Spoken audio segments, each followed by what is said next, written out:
transfer Will Brunson comes in, transferring from Albany, and he had some success. Started back in 2017, all 11 games that season, threw for just under 1,900 yards and 9 touchdowns. He has experience at that Division I level. Now, back here at the D2 level, but he'll help this Frostburg State team as they make that jump from D3 to D2. He has that experience up at the Division I level in FCS that he brings to the table here, and that's a welcome sign for Coach Fitzgerald. No doubt. That maturity, especially that position, moving from Division I to Division II, will be huge for Coach Fitzgerald. And we're going to get into the players to watch later in the pregame show presented by Queen City Motors in Cumberland. They guarantee it. But we'll get more into that later. Let's talk about West Virginia State. And this is a team that's gone 6-5 the past few years. But this season seems to be a little different, Matt, as the preseason poll kind of indicated a little bit of a trending upwards for the Yellow Jackets. You're right. 6-5 each of the last 2 seasons. That's the first time they've had back-to-back winning seasons since 2007-2008 under third-year head coach John Pennington. And this is a team that really attacks you on the ground. They had the 22nd ranked rushing offense in Division II last year, over 220 rushing yards per game. That was led by Khalil Wilkins, who rushed for just under 1,000 yards and 8 touchdowns last year. He is now gone and replaced by a guy who Frostburg State heavily recruited a few years back. That's Carl Garman, who as a freshman last year rushed for 690 yards and 6 touchdowns and had a 200-yard rushing game as well. So this West Virginia State team attacks you on the ground. And for Frostburg State, that's going to be the area of focus defensively. Stop that ground game from the Yellow Jackets. And make sure not to get them the ball in short yardage possessions, because when you're positioned really close in the red zone and you run the ball so much, you're going to eat that clock. And so Bobcats have to be wary of that. You're exactly right. Ground and pound is the name of the game for the Yellow Jackets as they're moving up here in the MEC. Like we said, preseason poll, they're ranked rather highly. Let's take a look at that preseason poll for the MEC. Matt, Notre Dame of Ohio made a deep run last year in Division II, and they are picked first, if I'm not mistaken, here in the MEC. Yes, they are. Fairmont State right behind them, getting the other first-place vote. But West Virginia State, we've talked about here in this pregame, they're an up-and-coming team. 6-5 the last 2 years. They finished 5th in the conference last year. They were 5-5 in MEC play. They're rewarded with that third-place ranking in the preseason poll, just a point ahead of Charleston, who was picked 4th. Frostburg State down near the bottom at 9th with 26 votes. But this is a year for both of these teams to really show what they've got. For Frostburg State, you're making that jump. Are they able to compete with the teams at this level in a pretty good conference? I mean, you got Notre Dame at the top of this conference, like you mentioned, Fielder. Notre Dame ranked 4th in the AFCA Top 25 to open this season, and they also got Fairmont State down at 25. There's 2 teams in this conference that are in that top 25. They're going to be tested this year. And for West Virginia State, getting that third-place ranking in the preseason poll, how do they respond after back-to-back winning seasons? Coach Fitzgerald said to us this week that this is one of the best teams that he thinks West Virginia State has had in a long time. John Pennington's done a fantastic job with them as the head coach, and we're going to see it firsthand tonight. Exactly that. We're going to step aside here for a moment. When we come back, cartridges galore. Is that starting to line up? That's right, yeah. Then the kickoff. Brought to you by cartridges. I'm going to say brought to you by, and then you read cartridges galore. Cartridges galore. I went there, and they had video games. Great. Awesome.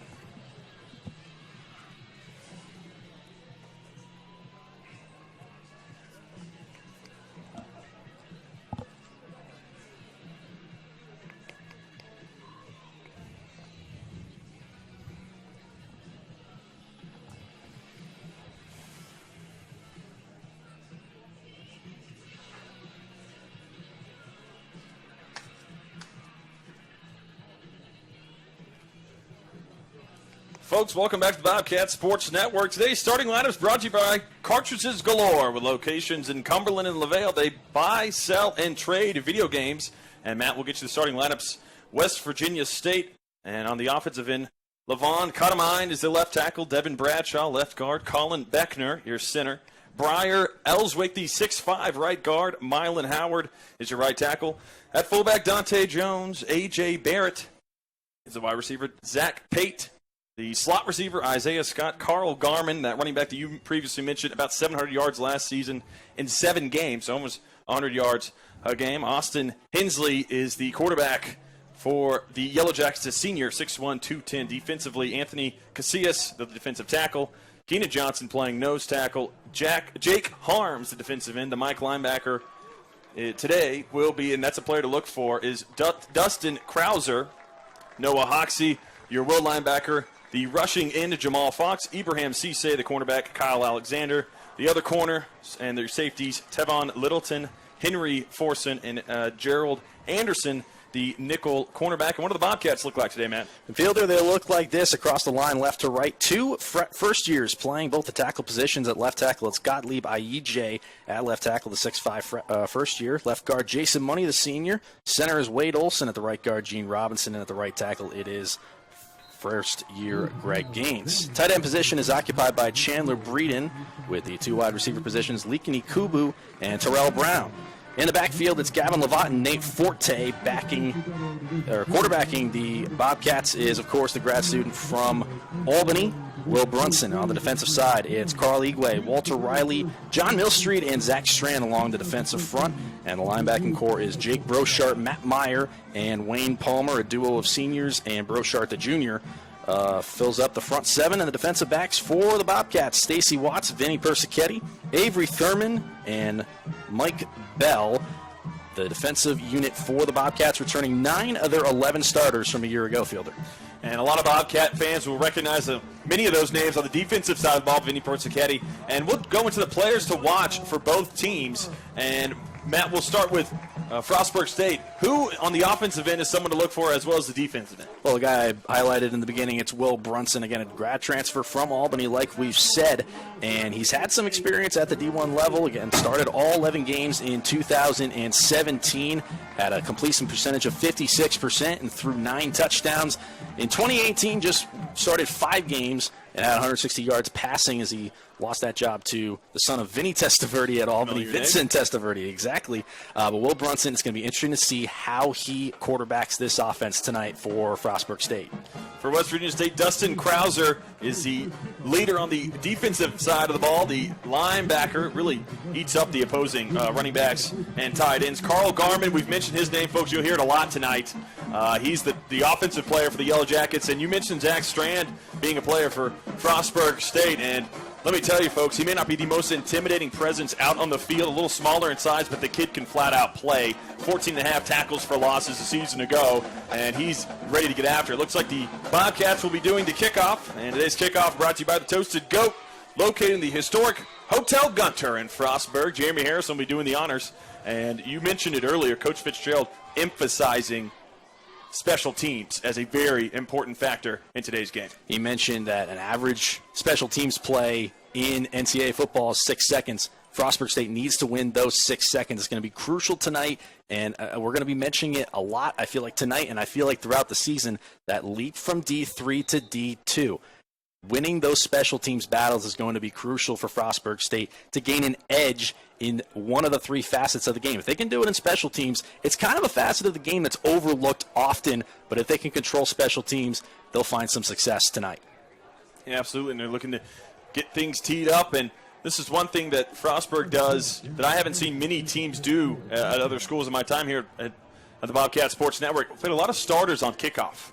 So they're getting a lot of reps. They're playing special teams both and defense, as Jake Brochart there with Vinny Persichetti as well. And they're kind of going two-way, if you will, and making plays on the special teams end. Here comes Jeremy Harrison. He's all lined up and ready to go. And we start the 2019 football season with a kickoff. And here comes West Virginia State. Fake the end around. Now they're at the 20-yard line. Flag on the play. A little bit of a seam there on the 30-yard line. Wrapped up and brought down as that was returned by Bradshaw. And they kind of went with a little trickeration there, Matt, as they faked the end around off the kickoff. They absolutely did, trying some end around action on the kick return. Dylan Lucas back there for the Yellow Jackets. Looks like a flag on West Virginia State. It'll stay their ball, 1st and 10, but they're backed up to about the 20-yard line, and that's where Hensley will set things up. Senior quarterback today for the Yellow Jackets out of Hurricane, West Virginia. So he's been in the program for a few years here. Now he's getting some time to work, and he's in a shotgun pistol formation with Garmin behind him. He moves over to his right. 2 receivers in the bottom, and they take the snap. Read option, RPO up in the middle, and he's got a lot of room. Persichetti gets avoided and it's wrapped up, but it'll be a first down as a nice play call by the Yellow Jackets. Zach Pate with a nice 20-yard gain, and it's 1st and 10 as a hurry-up offense. And, Matt, we've seen it early here, and there's a lot of momentum building already for the Jackets. Yes, they are, and they like to move quickly as they get lined up and are getting the signals from the sideline right now, but a nice run-pass option there to start. Hensley returning from injury after just playing part of a game last season. And that's the term to use nowadays, RPO, motion in front with the fullback.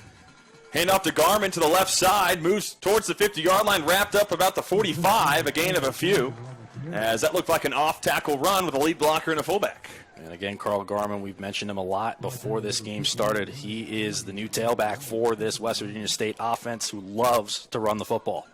Trips on the bottom here, handoff to Garmin. He keeps it, almost had an angle, but a nice play made by the Bobcats as he's wrapped up by Matt Meyer, the senior from Ashburn, Virginia. It'll be 3rd down, a big play here early for Frostburg State. Special teams is where Frostburg State's going to make their name in this game, but also defensively. Absolutely. Coach Fitzgerald really stresses the importance on the defensive side.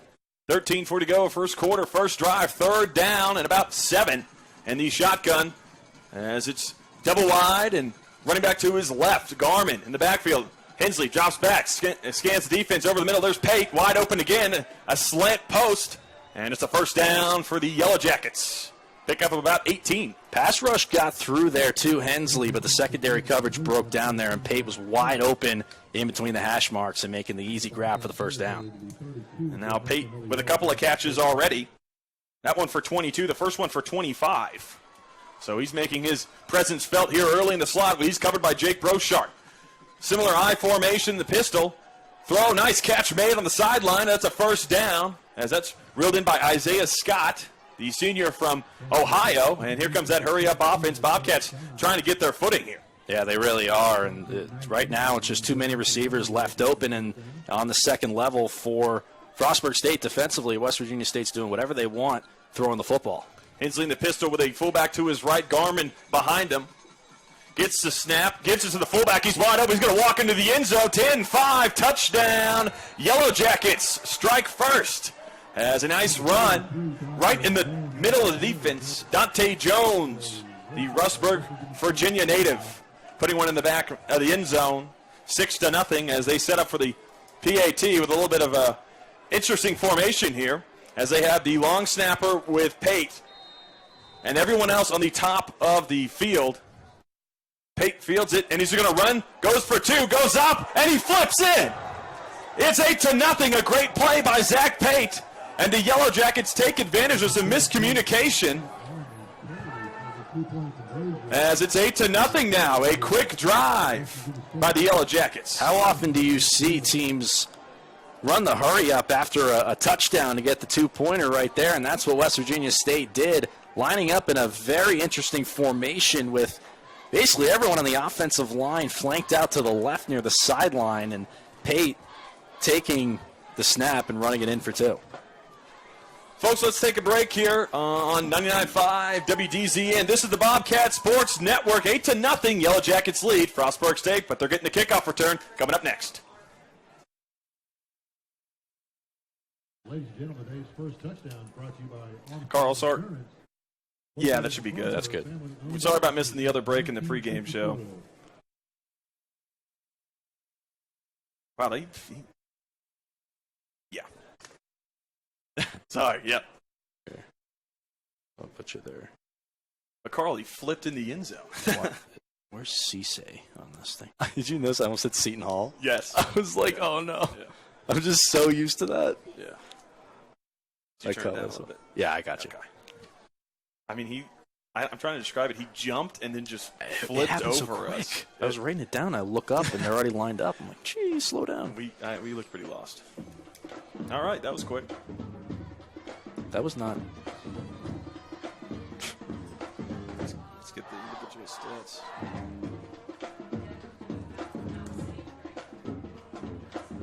All right. Thank you. Ladies and gentlemen, today's first touchdown is brought to you by Mountain City Symphony Orchestra, nationally recognized and award-winning performing center located in Charlottesville.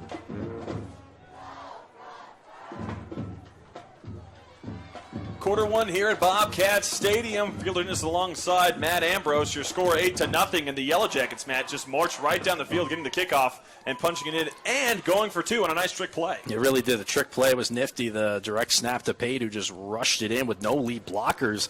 But the drive from Hensley, the quarterback for West Virginia State, was very impressive. An aerial attack, which is somewhat of a different look. Frostburg State was able to stop the run the few times that West Virginia State did run the football, but the aerial attack from the Yellow Jackets was very good on that drive.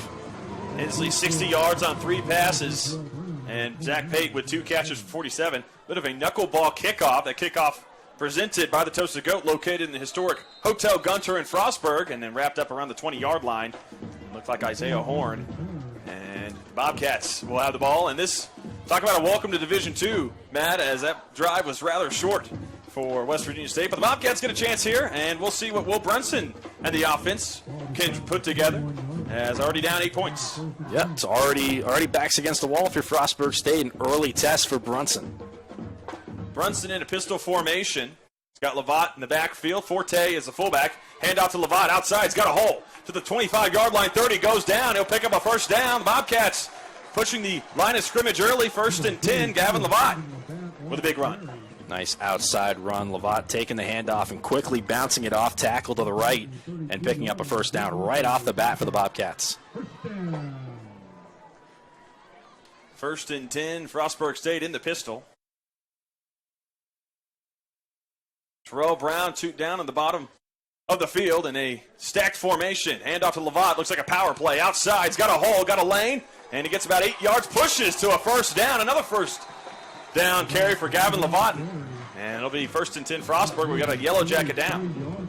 Gavin Lavatt, who hasn't played since 2017, but in that season was very impressive on the ground. 716 yards rushing and 3 touchdowns 2 seasons ago for the Bobcats, and 2 early runs here for Lavatt, and he's already showing off his prowess out of the backfield. Injured player on the field. That's a Yellow Jacket. We'll take a break here. This is the Bobcat Sports Network presented by WDZM. When we come back, Frostburg State with the ball, 1st and 10. That's right. We can do injuries too.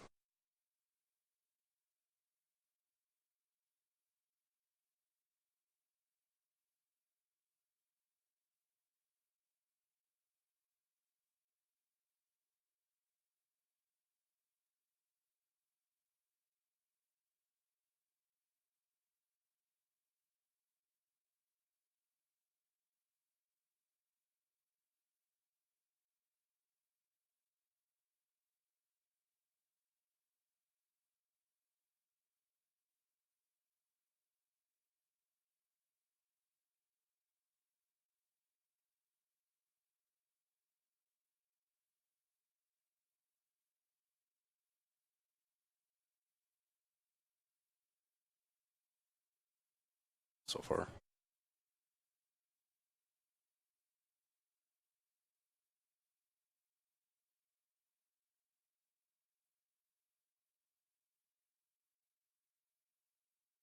Eight to nothing. Your score in the first quarter. 12:11 to go, rather, and the Bobcats with 2 straight carries for first downs. And Matt, talk about just taking a breath. There's been a lot that's happened here in today's game. A big drive by the Yellow Jackets, marching down the field, getting the ball and punching it in off of the run by Dante Jones, the fullback, and then going for 2 and flipping over the goal line to make it 8-0. And now Frostburg gets the kick and has 2 first down runs. Yeah, I mean, both offenses looking good so far, and it's funny when we talked off the top is West Virginia State very good on the ground.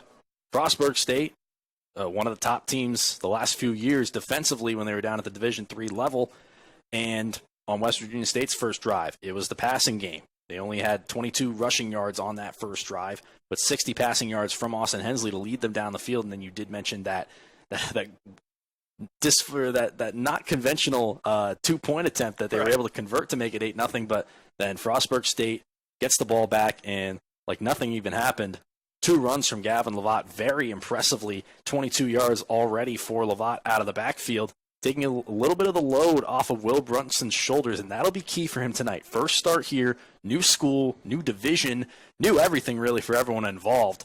But to take a little bit of the load off his shoulders will be important. If they can get that running game going with Lovat, that's going to be huge for him and Frostburg State the rest of this one. And you've got to figure that it does wonders for the offensive line for the Bobcats, a young offensive line with a handful of first years, both tackles being first-year players, and getting those first downs on those power plays. That's what they've been preaching in the preseason, working hard in the trenches and doing their best to try and find some holes for their running backs. And Gavin Lovat, like you said, has had a career here at Frostburg State where he's had some big runs and big games, and he's hoping to do that right now with Brunson trying to do his best to move the offense down the field and, like you said, alleviate a little bit of the stress for him. And for this Yellow Jacket defense, it's about for both teams, really, it's about who's manning the trenches, who is owning that part of the field, who's getting the penetration, who's opening the holes, and that's so important. And like you said, no matter what division you're in, that's what it comes down to at the end of the day. You're right. And when you have two first years on either side of the line, both tackles, Scott Lee-Baije on the left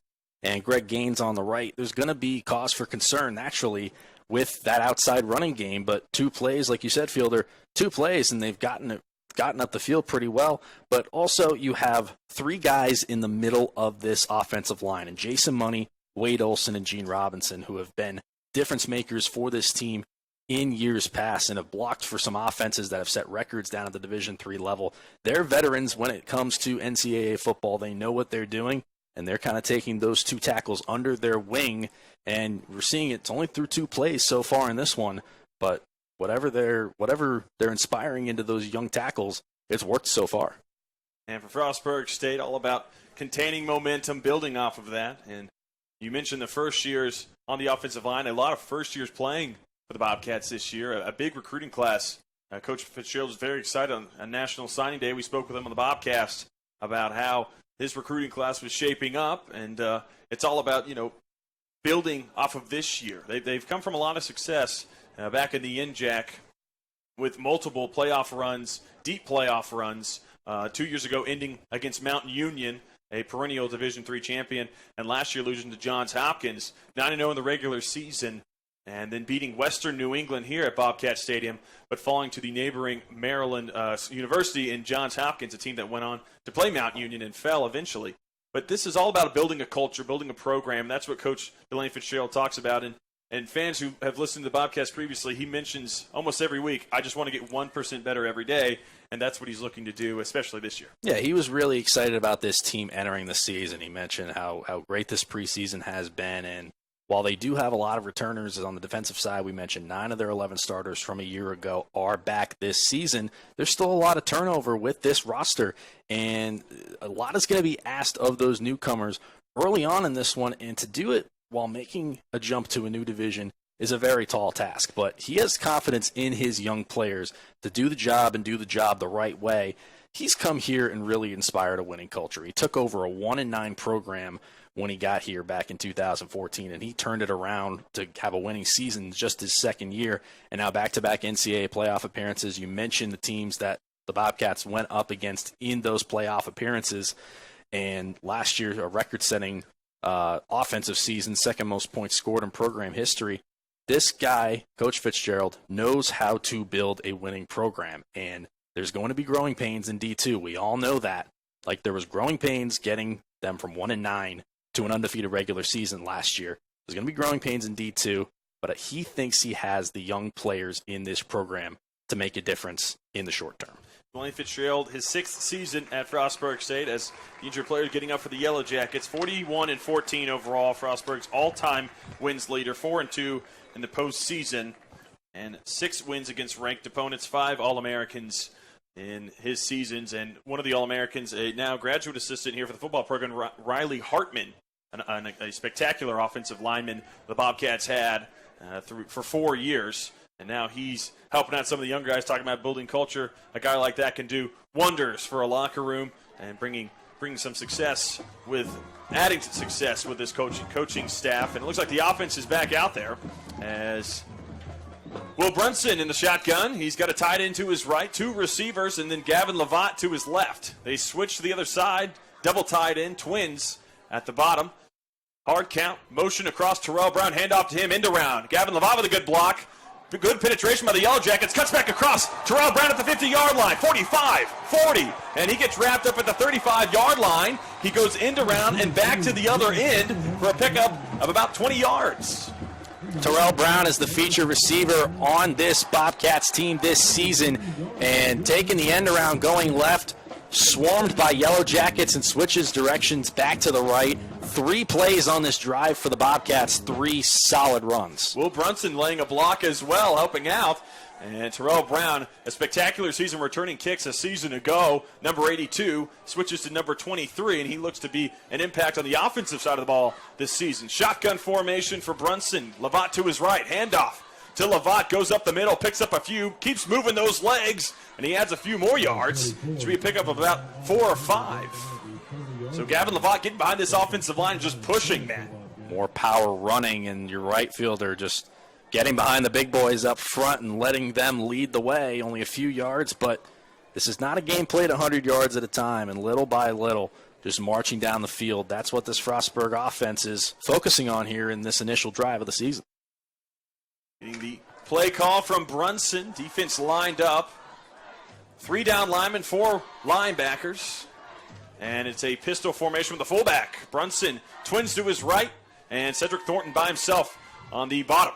Handoff to Lavatt. He gets wrapped up, bottled up, and he's brought down for a loss to no gain. And so now the Yellow Jackets spin their ears back a little bit, get some penetration. It'll be 3rd down, and we'll see what the Bobcats have in store. That was Anthony Casillas, the D tackle for the Yellow Jackets, with the penetration into the backfield right there. It's the first run from this Bobcats offense that really hasn't gone anywhere, but they're able to maintain the original line of scrimmage on 3rd down. Brunson in the pistol formation with Lavatt. Brown in the slot. Ikubu on the 30-yard line, and Thornton by himself. Twins down to the left. Brunson looks over the sideline, gets the signal. J.C. McDonald, the offensive coordinator, up in the press box here with us. Claps his hands, gets the snap, handoff, 3rd down, bounces outside, not much to go, and he gets through, but he only picks up a few yards, and it'll be 4th and short in Yellow Jackets territory. We'll see what the Bobcats want to do, but Gavin Lavatt making something out of nothing here. The Bobcats have done that on this drive. They have, and running it on 3rd and 7, showing you the confidence they have in Lavatt, able to get 5 yards, and looking like they're going to go for it on a 4th and 2 at the 25. Not surprising, Coach Fitzgerald goes for it on 4th down and plus territory pretty often, and a shotgun formation. Haven't seen Brunson throw the ball yet. Brown in the slot, Ikubu at the top, gets the snap, rolls out to his right. Brown on an arrow, and that one's incomplete. Good coverage by the Yellow Jackets. That'll be a turnover on downs, but a quick arrow route, and Brunson was looking for Brown. Yeah, that was the first pass, like you said, Fielder, just a roll out to the right to try and find a receiver. Just 2 yards they needed, but unable to convert on that one, and right now the defense is going to have to make a stand here. Already down in the hole 8-0, and you don't want to fall further into that if you're the Bobcats. As the Yellow Jackets march right down the field on their first drive, and we'll see what the offense can bring on this one as they get set in a shotgun formation. And the Yellow Jackets taking the snap. Hensley drops back, surveys the defense, slings it. Deep ball up in the air, and it's caught. Oh, that's a nice catch. Right on the sideline on the 45-yard line. Pick up about 15 to 20 yards. And a great, great catch. As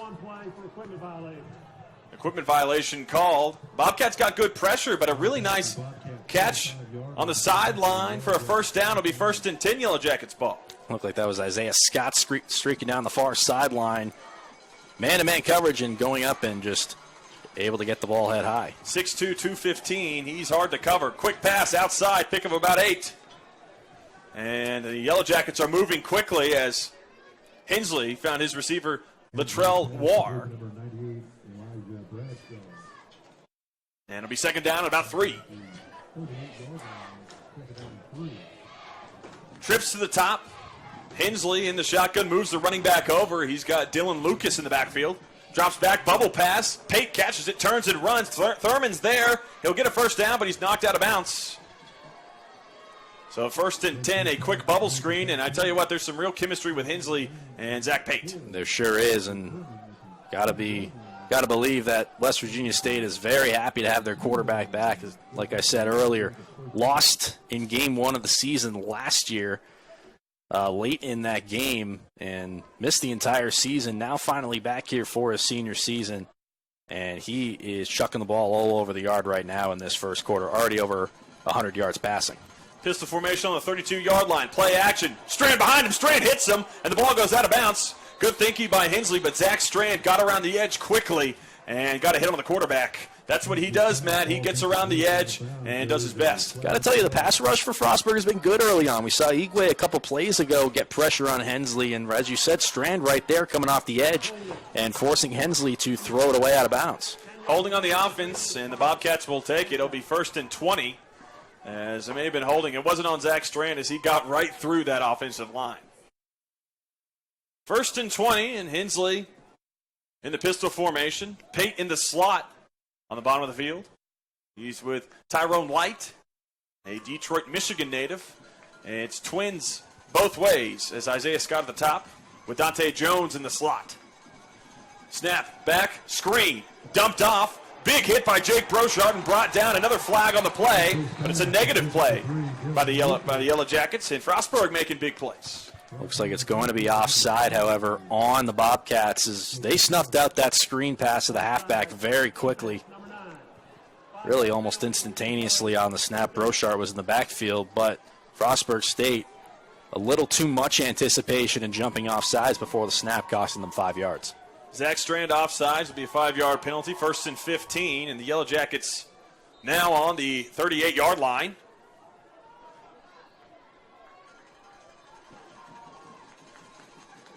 Pistol formation, fullback, running back in the backfield with Hensley. Dante Jones right next to him. Hand off to Lucas, off the edge, nowhere to go. The Bobcats swirl him up, and it'll be 2nd down. Brochard in there on that one. Walter Riley in there on that one for Frostburg. The front four of this Bobcat defense has been fantastic so far. This West Virginia State offensive line without answers through the first 8 minutes of this one. Shotgun formation, running back to his right, drops back, dumps it off to Lucas. Lucas bobbles it, falls, catches it, but he goes nowhere.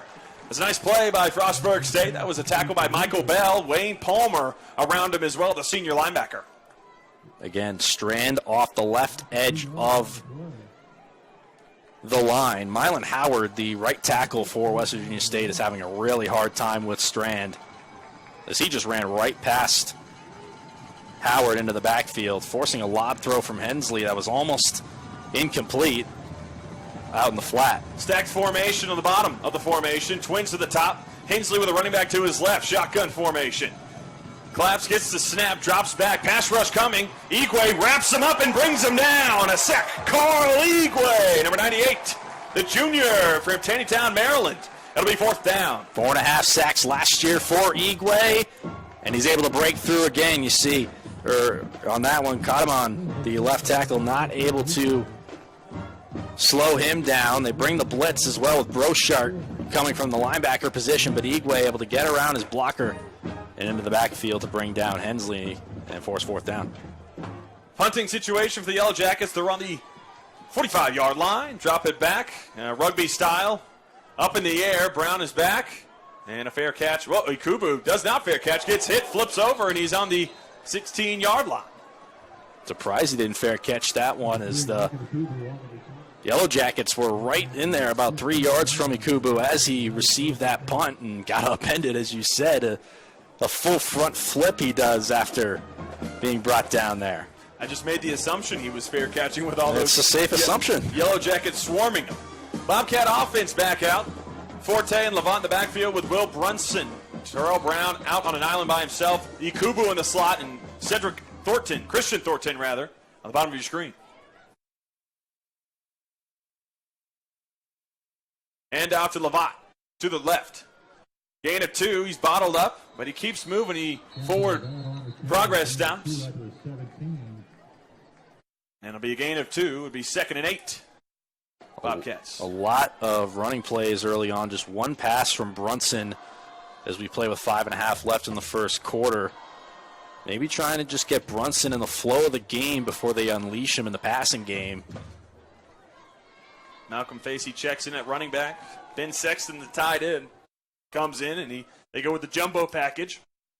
Facey is on Brunson's right. Hard count, no one jumps, takes the snap. Read option, keeps it, RPO, throw over the middle, and incomplete. Flag on the play, and it'll be a pass interference as Lincoln Ikubu was hit a little bit early.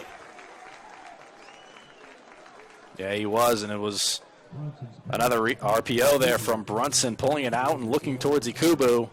And it looked like he was just being held from behind a little bit as he slanted over the middle of the field. It'll be a first down for the Bobcats.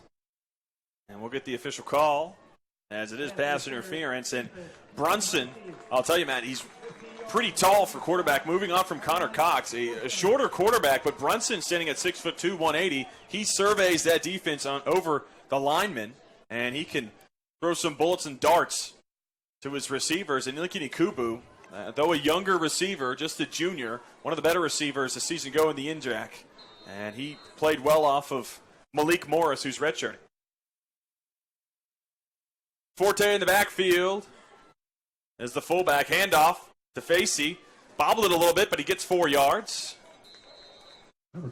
As those read options are always tricky. You close your hands and you assume that you're running until that quarterback pulls it right out of your stomach. There's got to be good communication between quarterback and running back, and so far so good. Brunson dealing earlier with Lovat, and now Malcolm Facey getting the last couple of carries here for the Bobcats.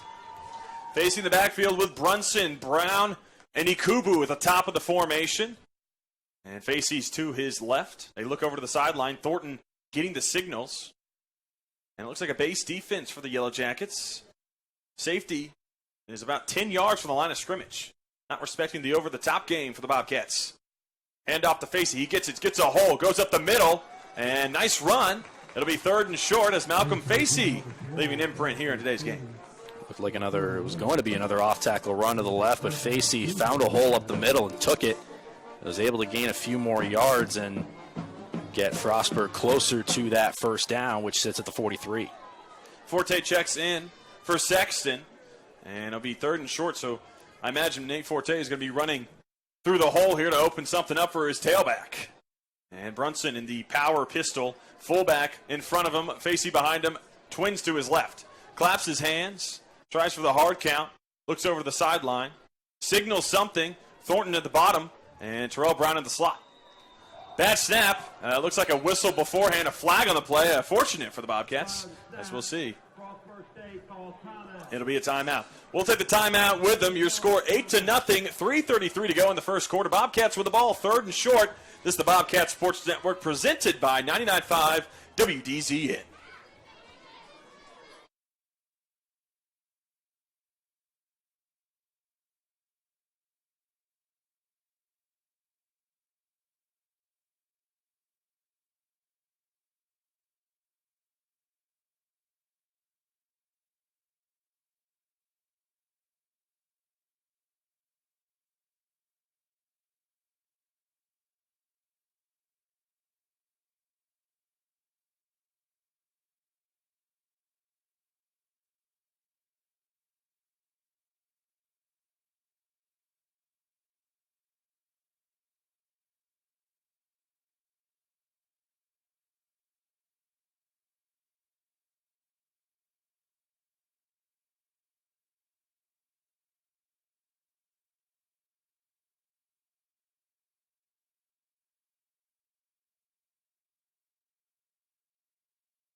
Third and short, Will Brunson in the pistol formation. He's got Lovat behind him. Handoff. Looking for the first down, and they got it.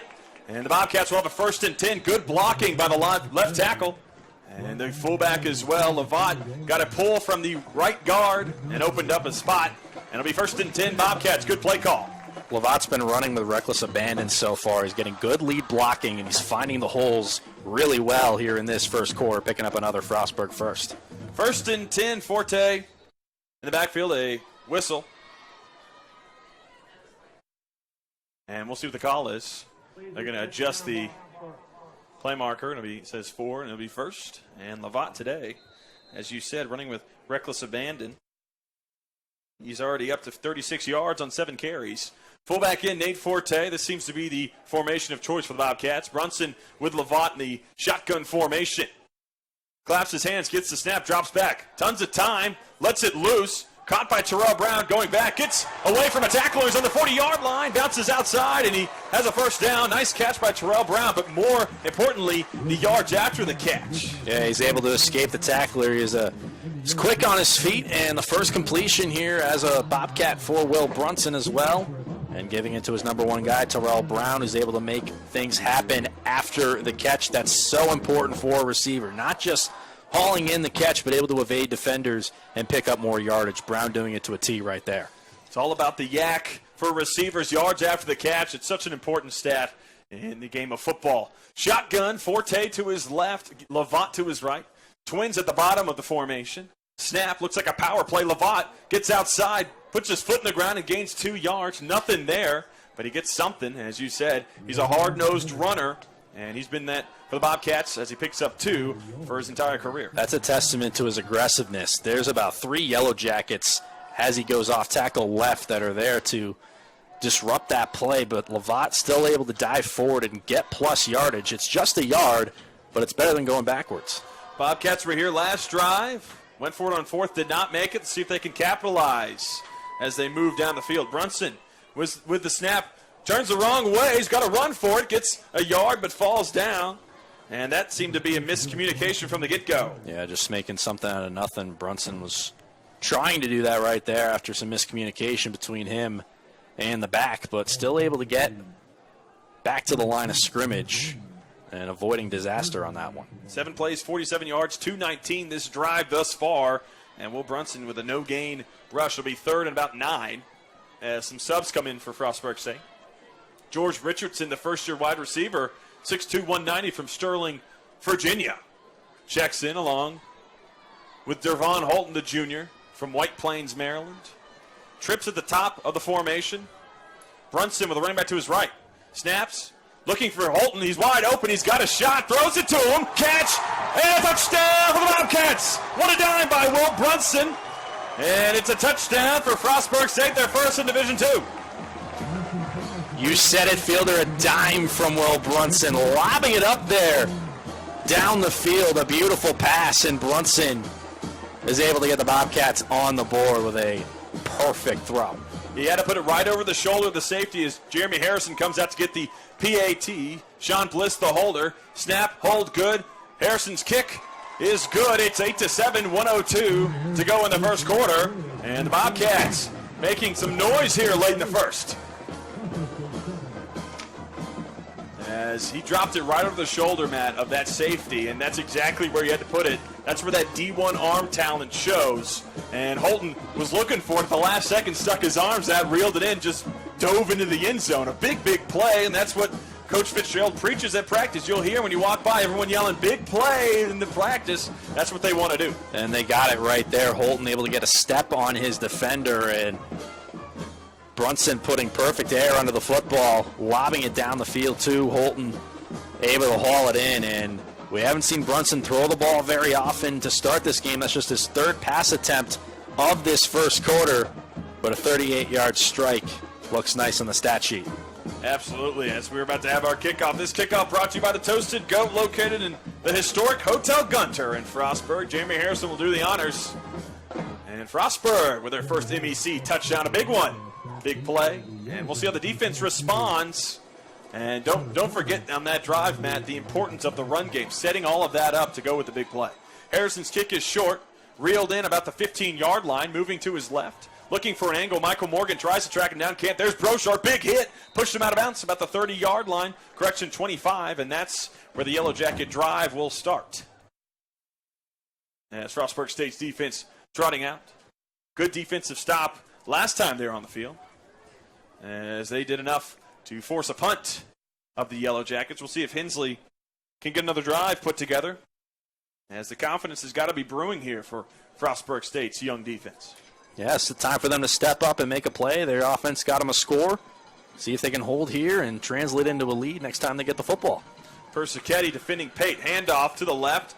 There's Garmin. He goes outside to the 30-yard line, hit hard, and is out of bounds as he took a licking from Vinny Persichetti, the senior safety team captain for these Bobcats. It's one of the first times that the offensive front of West Virginia State has dominated the defensive front for Frostburg State, opening up a hole to the right side for Garmin to go through and able to get 9 yards on that first down run. Well, look at the size of these linemen, Matt. 280, 290, 295, 350, 280.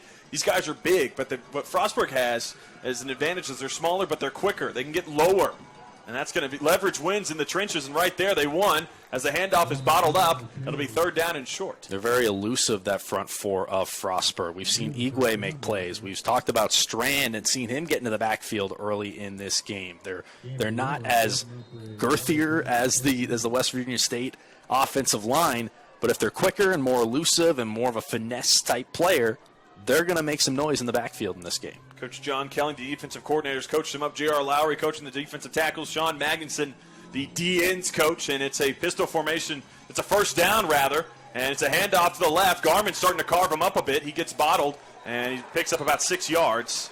But is it a fumble? Is it a strip? We'll see what the call is. Bobcats think so. What's the call? Looks like they're staying second down. Official word. Forward progress was stopped. That's a big play for the Bobcats and a missed opportunity. That'll do it for the first quarter of play. Your score 8-7. West Virginia State leading the Frostburg State Bobcats. Folks, this is the Bobcat Sports Network on 99.5 WDZN. Stay tuned for the second quarter of play.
And the Yellow Jackets are starting to move the ball now with running back Taylor Carter.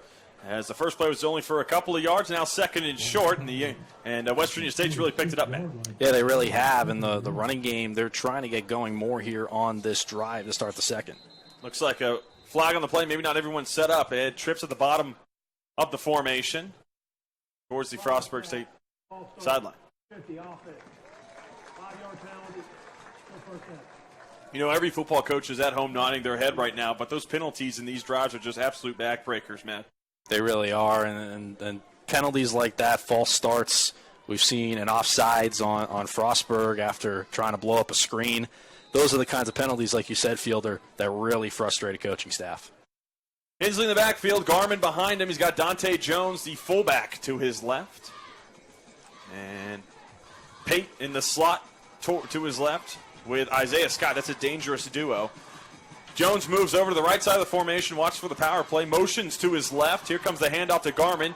Good penetration, but good blocking as well. Wrapped up and brought down, as it'll be a first down for West Virginia State. And he's brought down by Monte Jones. The running holes are opening up for West Virginia State. And the pace that they're moving at right now, Frostburg State's not really getting much time defensively to catch their breath. As soon as the ball's spotted, Yellow Jackets are lined up, ready to go. Very familiar to the first drive of the first quarter. Hensley drops back, lets it loose. Play on the ball. Isaiah Scott drops it, but a flag on the play. And this could be pass interference on the Bobcats as he was looking for his target, Isaiah Scott, and it went right through his hands. And Delane Fitzgerald cannot believe it as he sprints from about the 45-yard line down to the 30 to contest that call. As he's discussing with the referees, we'll get the official word. As it was a jump ball, Isaiah Scott may have pushed off a little bit. He was up against the cornerback Michael Bell, a sophomore from Frederick, Maryland. See what the call is. Pass interference, offense. Offensive pass interference. Don't see that very often. No, you don't. And even on a play that was very close to the sideline there, Scott going up at the very last second just went off his fingertips right around the 30-yard line, but pushing off and backing up the Yellow Jackets again to their side of the field at the 45. Pistol formation for West Virginia State. Scott at the bottom of it. He's by himself with Bell. Garmin stands straight up in the backfield, handoff to the left, moves to his left, goes to the 50-yard line, stood up, and he moves through it. And it'll be a pick of about 5 yards. And if you notice Garmin in that backfield, he's going to stand straight up. Very similar to Todd Gurley of the Los Angeles Rams. He is, and another similarity is his elusiveness, getting through defenders right there. And a lot of coaches will tell young running backs, if you get wrapped up, keep your legs moving. And Garmin did it right there. It was wrapped up at about the 48, but was able to keep the legs churning and get across midfield. Ryan Crane checks in for Frostburg State, the defensive lineman. As he's got a lot of time, Hensley airs it out over the top to Scott, and good coverage as it's an incomplete pass. Michael Bell in the way of that one, and West Virginia State's looking for a flag. Third down. Bell had his back turned to the ball for a little while, which I think is why the Yellow Jackets sideline is looking for a flag, but he turned around just in time to make a play on the ball. He's matched up with Isaiah Scott, the big receiver, flanked out to the left of this formation, but did a nice job disrupting that throw right there and forcing 3rd and long. Coach Pete Mayer, the special teams coordinator and defensive backs coach, one of the longest tenured coaches here at Frostburg State, coaches up the DBs, and he's got them ready to play. Pistol formation, snap, drops back, plenty of time, throws it over his hands and out. It'll be 4th down.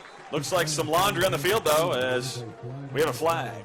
He threw the flag right on the yellow circle at Bobcat Stadium where the soccer field is, so it's hard to tell. Might be a legal formation. False start on the Yellow Jackets, and Frostburg will most likely, and they do, decline, so it'll be 4th down and long. Yellow Jackets may have to punt here. And that is what's going to happen. Looks like the coaching staff are about to send out the special teams unit. Formation, 5 men in the backfield. That penalty is declined. 4th down. 4th down, as you can hear, legal formation, and here comes the punting. That drive, 9 plays, 25 yards, 56 seconds. And since that first drive, Matt, to be completely honest with you, the Yellow Jackets have had trouble moving the ball. They really have, and they really tore up the Frostburg State defense, as you said, on that first drive, but maybe some wisdom talked into them by defensive coordinator John Kelly on the sideline before coming back out. Not a great punt by the Yellow Jackets. Brown runs into it, falls down and catches it, immediately hits the turf. Don't know if he fair caught it or not, but either way, he hit the ground, and they're going to take a timeout. We'll take it with him here. 8-7 your score, 12:40 to go in the first half of play. This is the Bobcat Sports Network.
West Virginia State, and they got the punt. Terrell Brown fell down, and it's on the 29-yard line, and the Bobcats will be driving here. And last time they were out, Matt, I tell you what, Will Brunson with a dime, but more importantly, that young offensive line getting a push.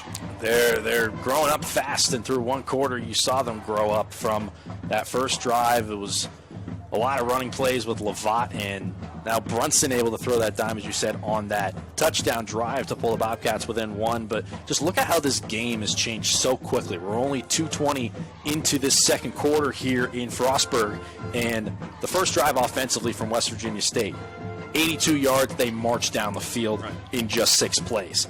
Then, since then, they've kind of slowed down a bit. The defense of Frostburg State has really been able to stop the passing game. We saw Mike Bell make a couple nice plays defensively. The running game starting to get going a little bit more for the Yellow Jackets, but still, Frostburg State swarming, and offensively, Lovat in the backfield for the Bobcats has been great.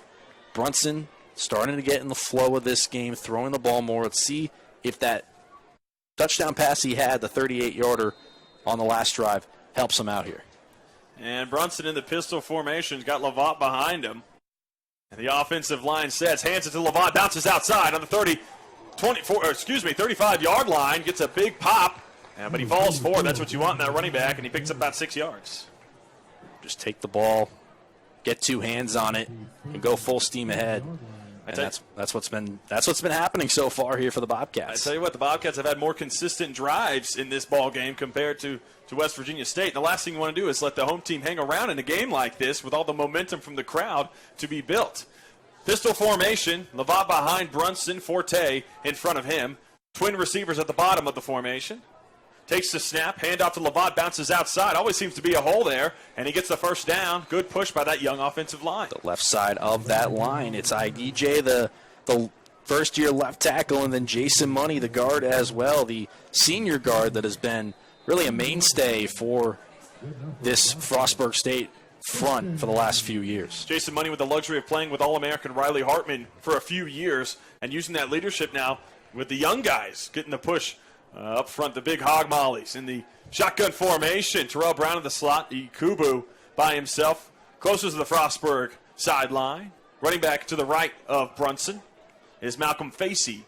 Thornton by himself, and it's 1st and 10 on the 40-yard line. Drops back, hesitation, goes to Ikubu, comes back for a nice catch at the 50-yard line. He goes to the 45, to the 40, bounces out of bounds, and it's a gain of about 15 yards. Lincoln Ikubu makes big plays with a flag late on the play. We'll see what this flag is, but Frostburg State on that play in particular, getting good matchups in the secondary. Not thrown to, but Terrell Brown matched up with one of the linebackers of West Virginia State. But Ikubu able to make the catch on a curl route, get around his defender, and pick up some more yardage. It looks like maybe on Frostburg, the offense backing up. And you mentioned it with the defense for the Bobcats.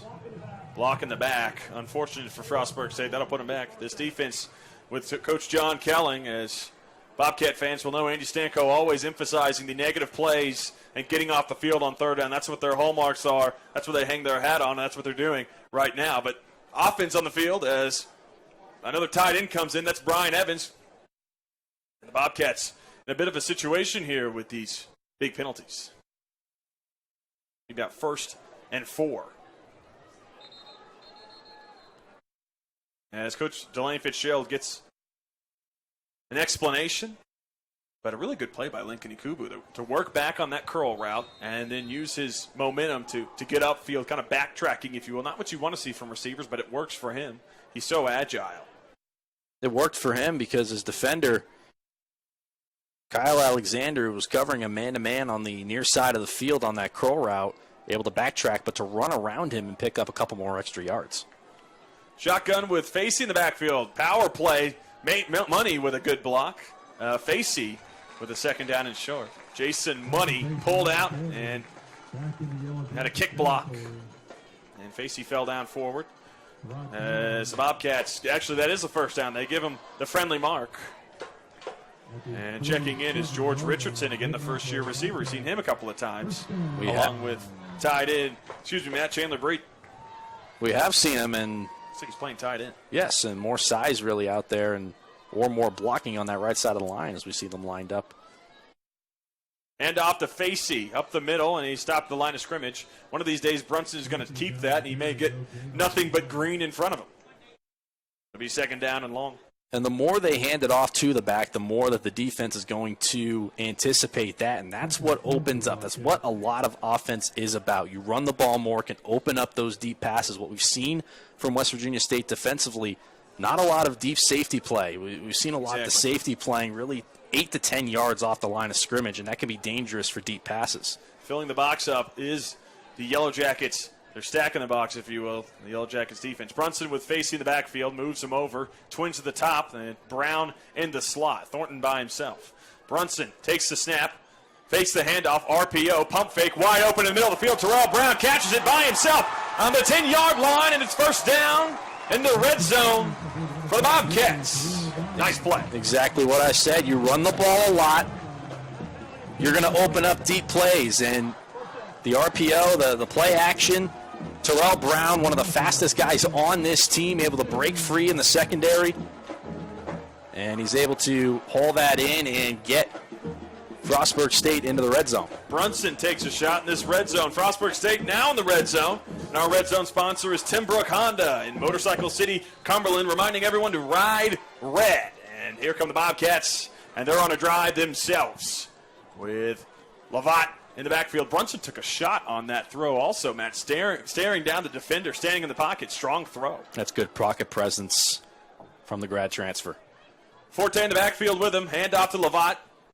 And it's a bad exchange, but Lovat runs forward, and he's pulled back as that one looked like an extended RPO. Brunson thought about keeping it. I think it's what you mentioned earlier, Fielder, and those read option plays are so tricky because it's really a split-second decision whether to hand it off or to keep it, and I think Brunson wanted to keep that as he saw the lane up the middle, and ultimately that's what happened. 3 Yellow Jackets swarming Lovat, but you got to make those decisions quicker, and thankfully, that could have been disaster. Yeah. Those usually turn into fumbles and turnovers, but avoiding disaster right there, you don't want to spoil this possession when you're inside the 10.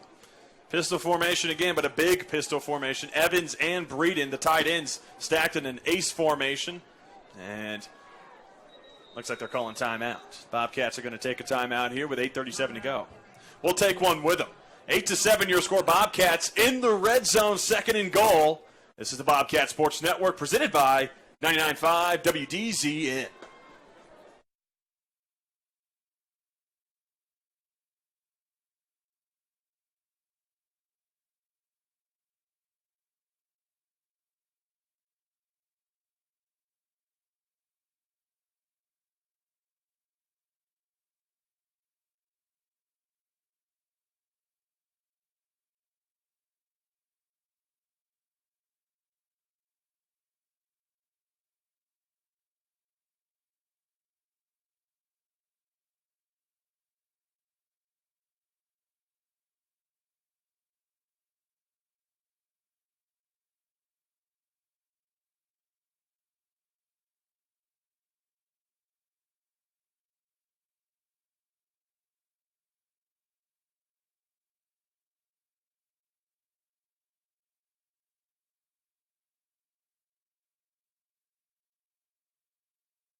He picked up 1 yard, but he's stopped.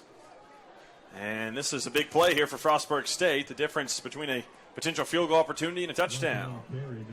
Looks like they're trying to run Brunson a little more here, man. Yeah, they are. They're taking him out of the pocket, and we saw it on the 4th down play earlier, the rollout to the right that they weren't able to convert on, and right now just the power run to the outside with Brunson, who can move around a little bit. He's not the quickest, but he's not the slowest either on his feet. But right now you're at the 8.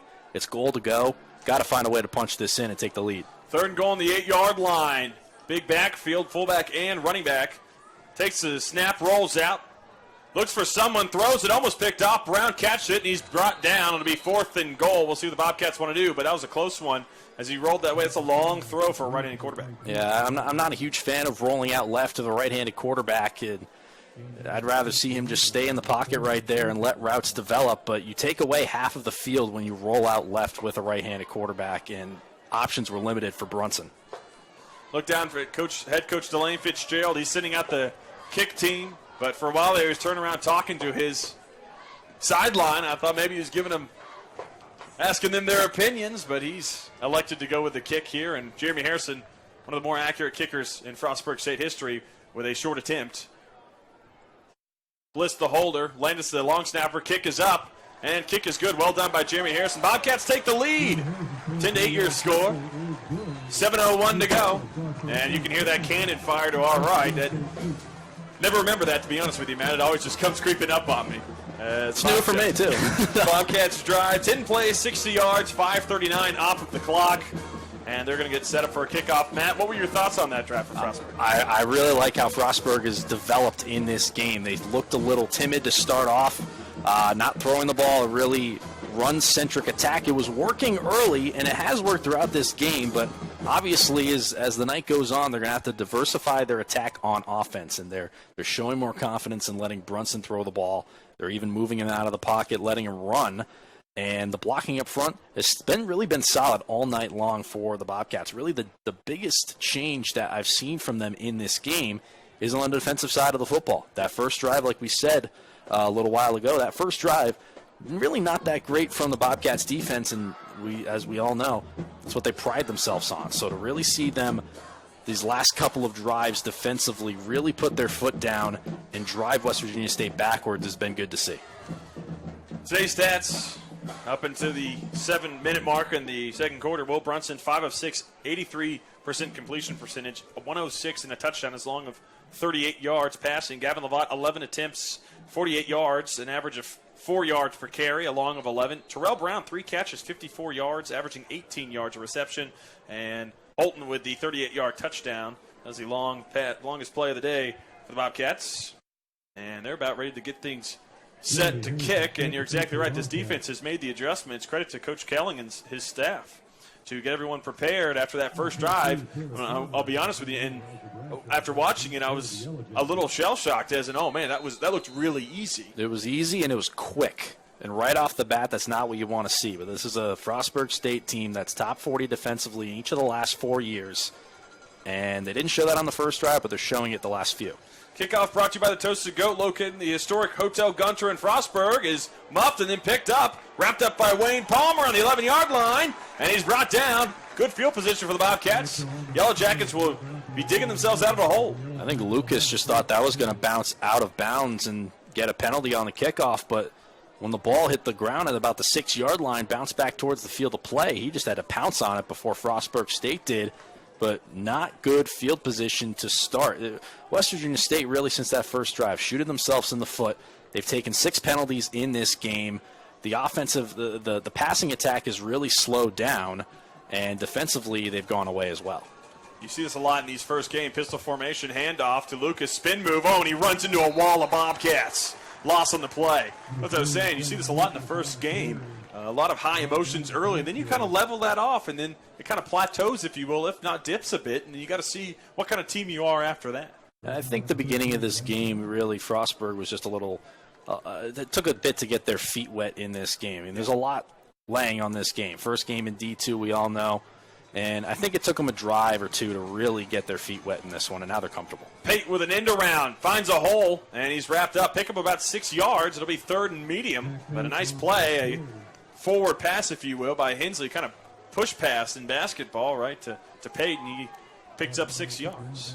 But again, it's another 3rd and long situation for West Virginia State offensively, and we've seen a lot of that. This Bobcats defense is getting in the backfield, and they have been all night, and forcing tough 3rd down plays for the Yellow Jackets. Stacked receivers at the bottom of the formation, rolls out. Hensley, quick throw, he's there. Pate reels it in. That'll be a 1st down. It's a nice arrow route. He was covered by, it looks like, Michael Morgan. And we'll see what the call is. Close to the 1st down marker. But a nice play. Roll out that quarterback and gives him some more room to operate. Flag's on the far side, so I'm not quite sure. The personal foul on the Yellow Jackets. That's a tough one, Matt, as they've just gotten that 1st down, and now you pin yourself back even deeper. It'll be 3rd down again. That foul will be half the distance to the goal. Half the distance to the goal. So The Yellow Jackets really backed up now, and it's still third down, Matt, and the Bobcats could find a way. You got to figure there's a throw, maybe a quick run or a draw on this play and get some good field position for FSU. They pushed themselves backwards. It is still first down, however, as the penalty was after the play. But nonetheless, West Virginia State just keeps taking these unforced penalties and keep giving themselves really difficult field position to work with.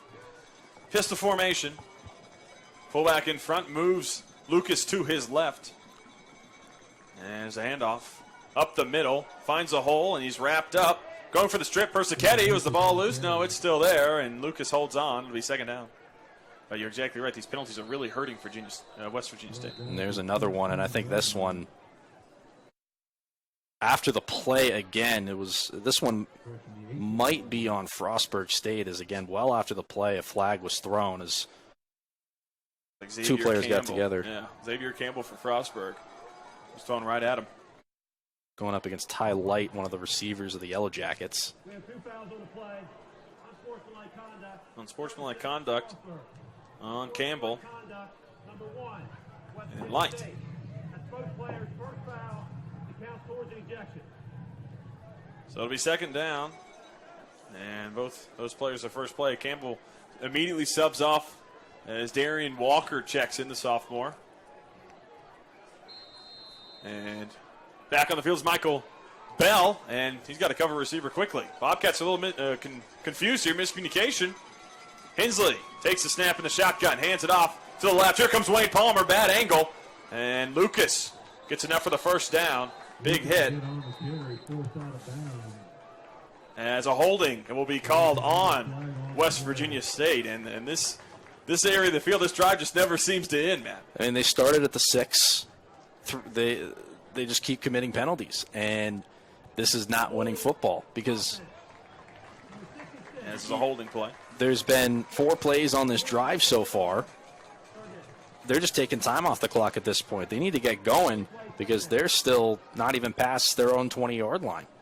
5:19 to go in the second quarter, 10-8 your score. Second down and now 11. Bobcats leading after the field goal from Jamie Harrison, 38-yard touchdown catch from Holton. Brunson on the throw, and the Yellow Jackets scored the first drive of the game, 1 for 2, and it was all roses on the offensive side of the ball until the Bobcats defense really stiffened up. Looks like a wildcat formation here for the Yellow Jackets. Here comes some wildcat formation, as Matt said, fakes the handoff, power play up the middle. He's got a seam. He's broken through. Michael Bell wraps him up and brings him down. A touchdown-saving tackle by Michael Bell to just get his feet. And that'll be a first down. Another trick play that leads to big yards. But is there another flag? We'll see what the call is.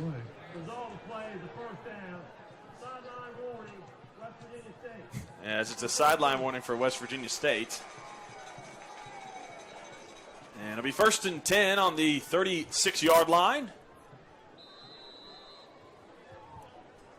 Change and move it. You would think with a wildcat formation, it wouldn't have much success. It kind of gives away. It's going to be a running play. But for some reason, catches defenses off guard very often. Did so right there. Bell making that touchdown-saving tackle.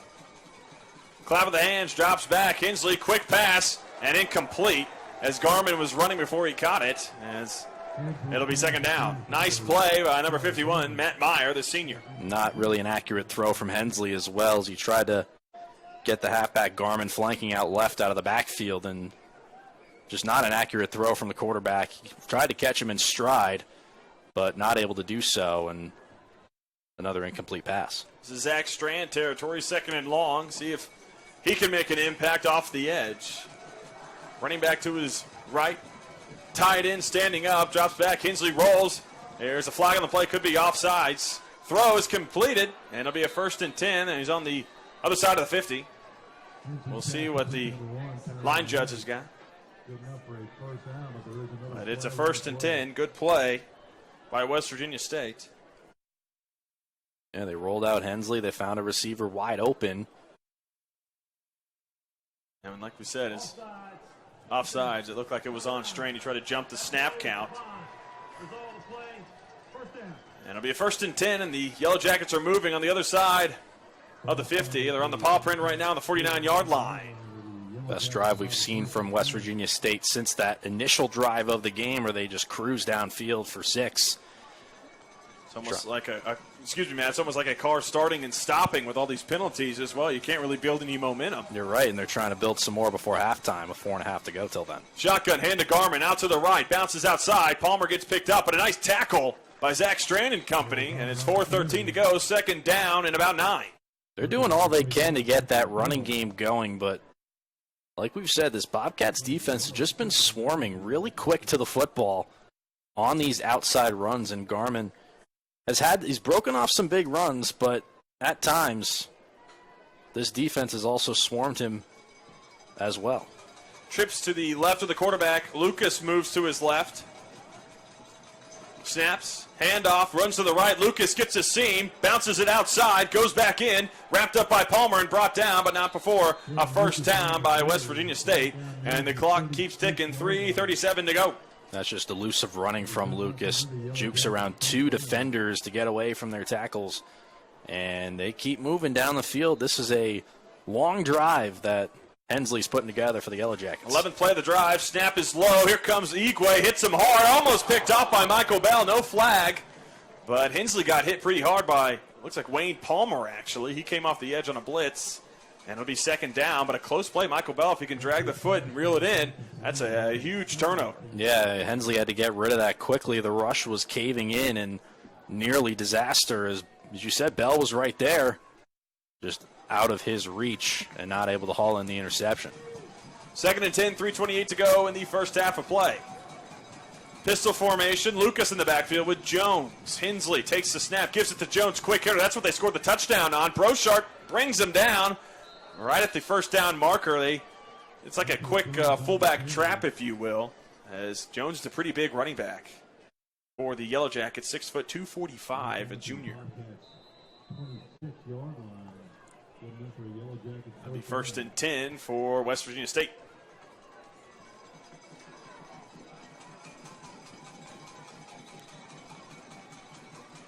Snap to the quarterback. Looks like a Wildcat situation. Quarterback draw, runs out to the left, bounces outside. He's got a lane, flag on the play, and he runs out of bounds. That looked like a new quarterback. That's Jasper Jude, as Hensley may have gone to the sideline, and he's quick in the backfield. But it looks like it'll come back. I think a holding's coming up on WV State here. Just like you called, Matt, and it's going to bring it back. And this drive just plagued with penalties, and exactly what you expect in the first game of the season. It really is, but it kept them on the other side of the field for a long time, and then right there, a nice outside run from Jude, the backup quarterback, and it was the backup guard, Chase Henderson, a senior, with the hold there. Taylor Carter in the backfield, Hensley back in, takes the snap, Strand trying to get loose, open over the middle, falls down, gets back to the original line of scrimmage. That's Tyron Light, the sophomore from Detroit, Michigan. And it'll be second and 10, 2:32 to go in the first half of play. It's been 4 penalties on the Yellow Jackets on this drive alone. One of them was offsetting, but nonetheless, you have to be limiting penalties if you want to play winning football. And right now, the Yellow Jackets are trailing. Part of the reason for that is their undisciplined play. Pistol formation, fullback back with Taylor Carter. Bad snap on the ground. Hensley picks it up, goes to throw the wheel route, lobs it up and out of play as he just had to get rid of it. And that could have been disastrous as we are creeping towards the 14th play of this drive. And it's 3rd and 10. It's a good job, though, there by Hensley. It's very easy as a quarterback on that botch snap to kind of panic. But calm and composed, picked up the football, rolled out to avoid the rush, and smartly just threw it away. That's a senior quarterback on display right there, getting rid of the football when there's no options. Big play for Coach John Kelling's defense, 3rd and 10. He wants to get off the field. Subs coming. And the referee allows for both teams to sub as Latrell War checking in. And it looks like a timeout will be called. West Virginia State Silent does not look very happy with their lineup, and 2:03 to go, 10-8 your score, Matt. And this drive, as we've said, it's 14 plays. This is the 15th play, 62 yards gained. What have you seen from both the offense and the defense here on display in this drive in particular.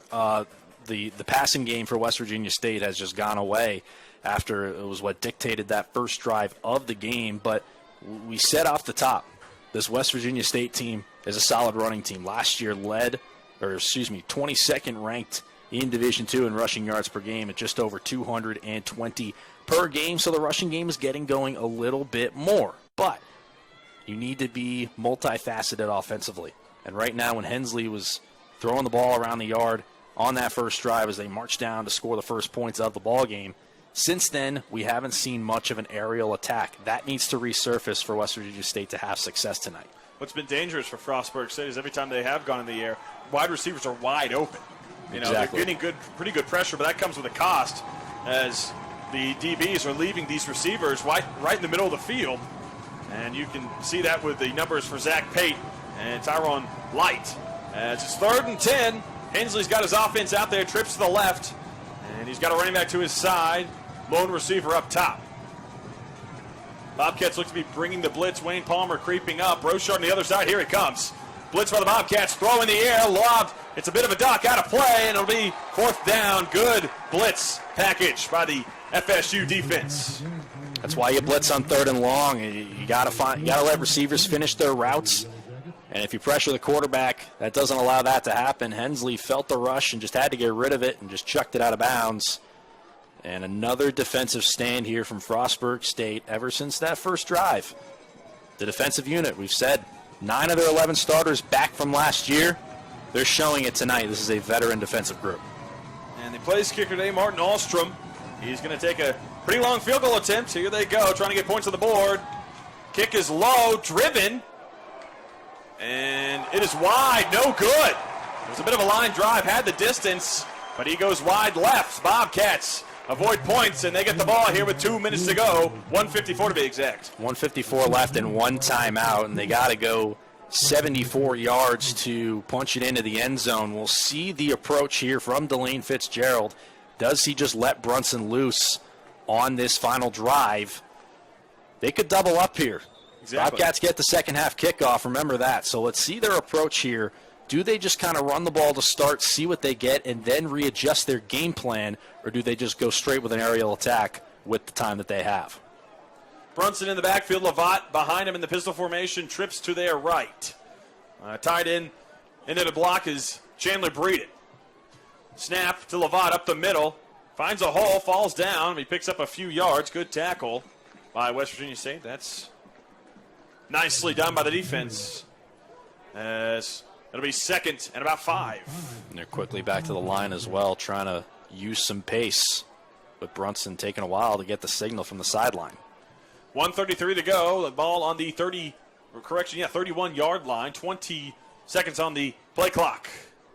Snap to Lovat outside. Can't get free, but falls forward. It'll be 3rd and short. And we'll see if they want to put the ball in the air. As you said, the clock's ticking, but no need for urgency necessarily. Take it, like you said, they could double dip here. Anything on this drive is really a positive. It's just extra.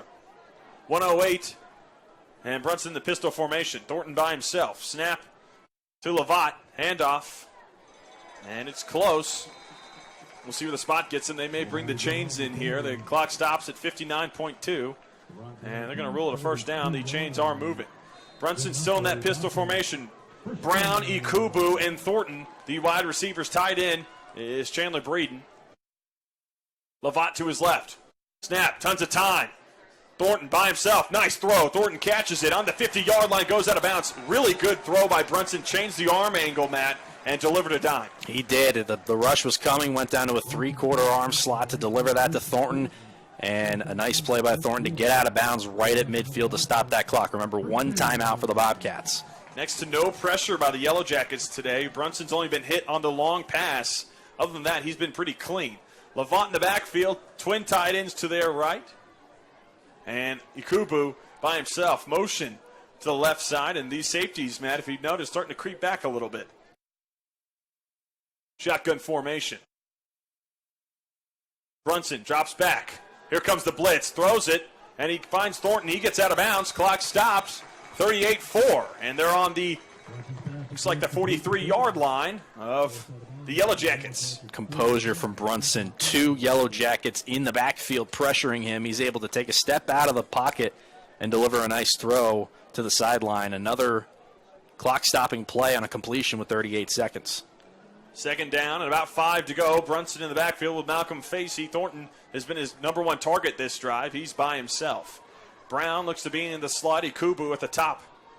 And he drops back. Brunson surveys the defense, has time, steps up, is going to run with it. Thornton already getting a good block, gets out of bounds at the 40-yard line, and now there's 32-2 left in the first half of play. It's been a fantastic drive orchestrated by Will Brunson right here. Couple early runs just to see what they could get. And once they got that first down on the ground with Lovat, they unleashed the aerial attack, and right there, you only have 3 guys rushing the quarterback there, and Brunson was able to find a seam up the middle, get out of bounds, and get another first down. Ball on the West Virginia State 40-yard line. Brunson back with Facey, same formation. Got to credit Coach J.C. McDonald for orchestrating this offensive drive, the OC for Delane Fitzgerald. 7 on the play clock, snap to Brunson, blitz coming, he's got to get rid of it. Does so, lobs it up, not a great pass, and it's out of everyone's way. He gave only his guy a chance to make a play, and that's what you want to see from a quarterback. It is. It's still a risky play, though, as that one was lobbed up on the far side, or on the near sideline. But you want to see Brunson, I mean, he had 3 guys coming after him. You want to just see him get rid of that football. That's a risky play. You could have a defensive back swoop under that and pick that one off. You want to get points on this drive some way, shape, or form if you're Frostburg State. You're not far from field goal range. Just keep pounding the ball forward. Took 6 seconds off of the clock. It's now 2nd and 10. Still on the 40-yard line of the Yellow Jackets. Brunson in the shotgun. He's got Facey to his right. Looks like a blitz may be coming towards Facey. Snap by himself. Pressure coming. Steps up in the pocket.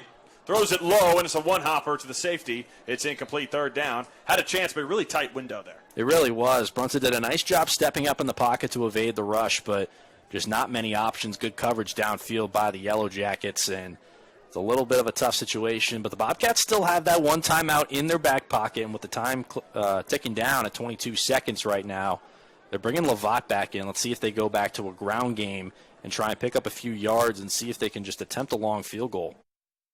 So on the 40-yard line, 3rd and 10, 15 on the play clock. Brunson giving the orders, and you may be exactly right. Maybe a draw here. See what Lavat's going to do as we settle in here. Twin to the top, Holton up top. Ikubu in the slot, draw. And Lovat, he gets through, picks up 2 yards, falls down. And he gets all the way to about the 37-yard line. This would be a long attempt for Jeremy Harrison. And I think the Bobcats are going to call a timeout here and talk it through. 8 seconds, 8.3 to go. It's 4th down on the 37-yard line. And it's a timeout for the Bobcats. So, Matt, I'll pose the question to you. Do the Bobcats attempt a long field goal here, or they got 8 seconds, you got 1 play to make? I think that's what they're going with. I think that's what they're going to do, too. I think taking down that game clock was intentional just to have that 1 play. I think it is a little too far here. You called it the draw play with Lovat, and he almost broke free to get them closer to field goal range. But right now they're at the 37-yard line. That's about a 54, 55-yard field goal. That's a risky kick. It's a makeable kick, but it's a risky kick. We see they just reset the game clock up to 14 now. So a little more time to play with if you're Frostburg State, but it might change the thinking if you're Delane Fitzgerald. And for Frostburg State, Jeremy Harrison, the kicker, longest field goal made in Frostburg history. Last time a 50-yard field goal was made was Isaac Robinson in 2015 against Salisbury. And that was in the Regions Cup in 2015. And the offense comes back on the field. We'll see what the call is. 14 seconds. You're adding time. Maybe you can get a quick out and make this a little closer. But you got to pick up the first down. Only need 6 for it, though. Brunson in the backfield, running back to his left. Twins to his right. Drops back. Lets it loose. He's got a man deep. Kubu goes over the DB. DB catches it. And he's down on the 1-yard line, so it's basically a punt. Yellow Jackets will have it on the 1. He underthrew Kubu, and the DB made a nice play, as it looked like that was Kyle Alexander. So it'll be a turnover for the Bobcats, but it's on the 1-yard line, and there's 6.9 seconds in this half. It's actually not the worst thing in the world if you're Frostburg State. If you're not going to convert the 4th down, you at least try the shot to the end zone. They're going to spot this ball at the 1-yard line. Can't take a knee. Instead, you can't even take a knee. But if you're West Virginia State, If that ball just gets batted down incomplete, Right. they get the ball at the 38-yard line, they could have a chance to they had 2 timeouts, maybe a quick play down the field. They could try something, but if you're at the 1-yard line, either way, probably wouldn't have taken a shot, just gone into halftime. But if you're down at the 1-yard line, your decision is pretty simple. Looks like Jude's back in the backfield. He's got to get out of his end zone. The Bobcats will be pinning their ears back, trying to get a safety. Here comes the sweep motion. He keeps it, gets out of the end zone, up the middle, and he just wants to fall down, and that'll take us to the halftime. That'll do for the first half of play. 10-8 your score. Frostburg State on top in their first game of the MEC and first home game of Division II. On top of the Yellow Jackets, 10-8. Folks, stick around for the halftime show. This is the Bobcat Sports Network presented by 99.5 WDZN.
Welcome into the halftime show. 10-8 your score. This halftime show brought to you by the Country Club Mall in LaVale. Fielded in us alongside Matt Ambrose. And Matt, 10-8 your score. Bobcats leading the Yellow Jackets in their first home game of the season, first game of Division II, first game of the MEC. And what we've seen from Frostburg State, what has impressed you the most? I think really defensively, how they've made adjustments on that side of the football has been a huge key for them. That first drive of the game, I mean, everything that's surrounding this game. It's your first game in the MEC, first game at Division II, first game of the season. Yep. There's going to be some nerves.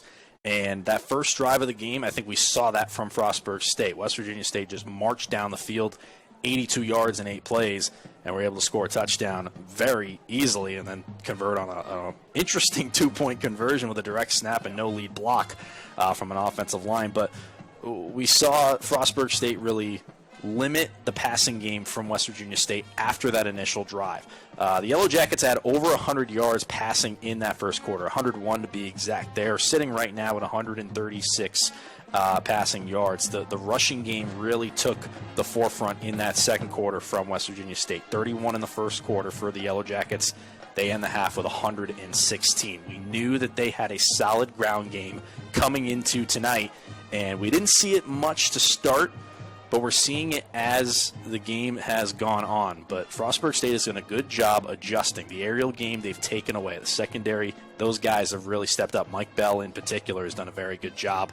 And the pass rush, really all throughout. That's been the constant for Frostburg State in this first half, was they're getting to the quarterback. The pass rush, those front four, Igwe and Strand in particular, have been very good so far tonight, and I expect to see more of that in the game's final 30 minutes. Leading tackle for the Bobcats, Vinny Persichetti with 5. Tackles for loss, Michael Bell with 1. Wayne Palmer with 1. Carl Igwe, you mentioned him, he has 1 as well. And you're exactly right. The defense has been really stellar. Credit to John Kelling and his staff for getting them prepared. And right from the get-go, it seemed like West Virginia State was just going to keep driving down the field nonstop.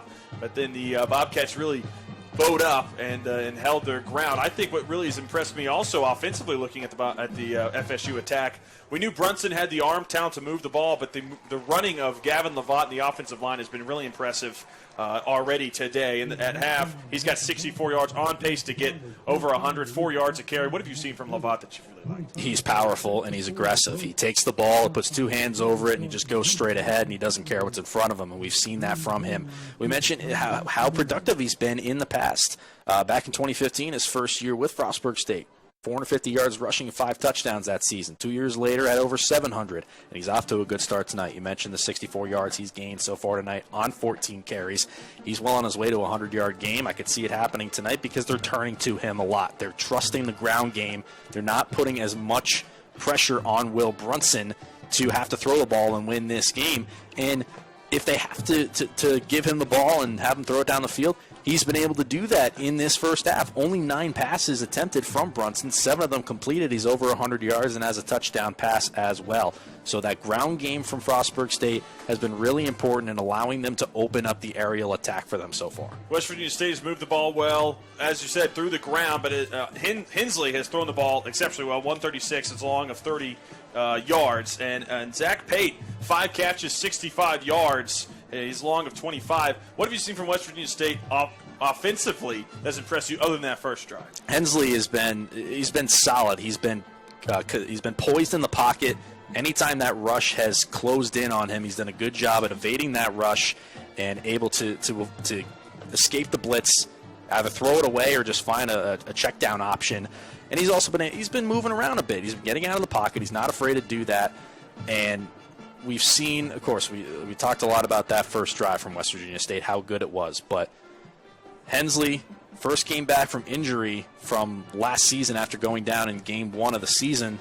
He doesn't look like a guy who's missed an entire season who's coming off that. He's looking very poised so far tonight. They have to watch out for him in the second half. He could be in for a big one. And it's Frostburg State leading West Virginia State 10-8, and we just got an update. Charleston leading the number 25 team of the nation, Fairmont, 35-3 in the second quarter. Wow. So Charleston getting after it early. And folks, stick around here. We're going to take a break, but when we come back, we'll have a special guest. MEC Commissioner Reed Amos will be joining us here at the halftime show presented by the Country Club Mall in LaVale. As we're going to step aside here, this is the Bobcat Sports Network presented by 99.5 WDZN.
Back here on the halftime show, presented by the Country Club Mall in LaVale. Fielder Dennis joined with the Mountain East Conference Commissioner Reed Amos. Commissioner, it's a pleasure to have you. It's an honor to bring you on. Thank you so much for joining us. Oh, it's my pleasure to be here, and our hope is that everyone here in Frostburg is just as excited about joining the Mountain East Conference as the Mountain East Conference is to have Frostburg with us now.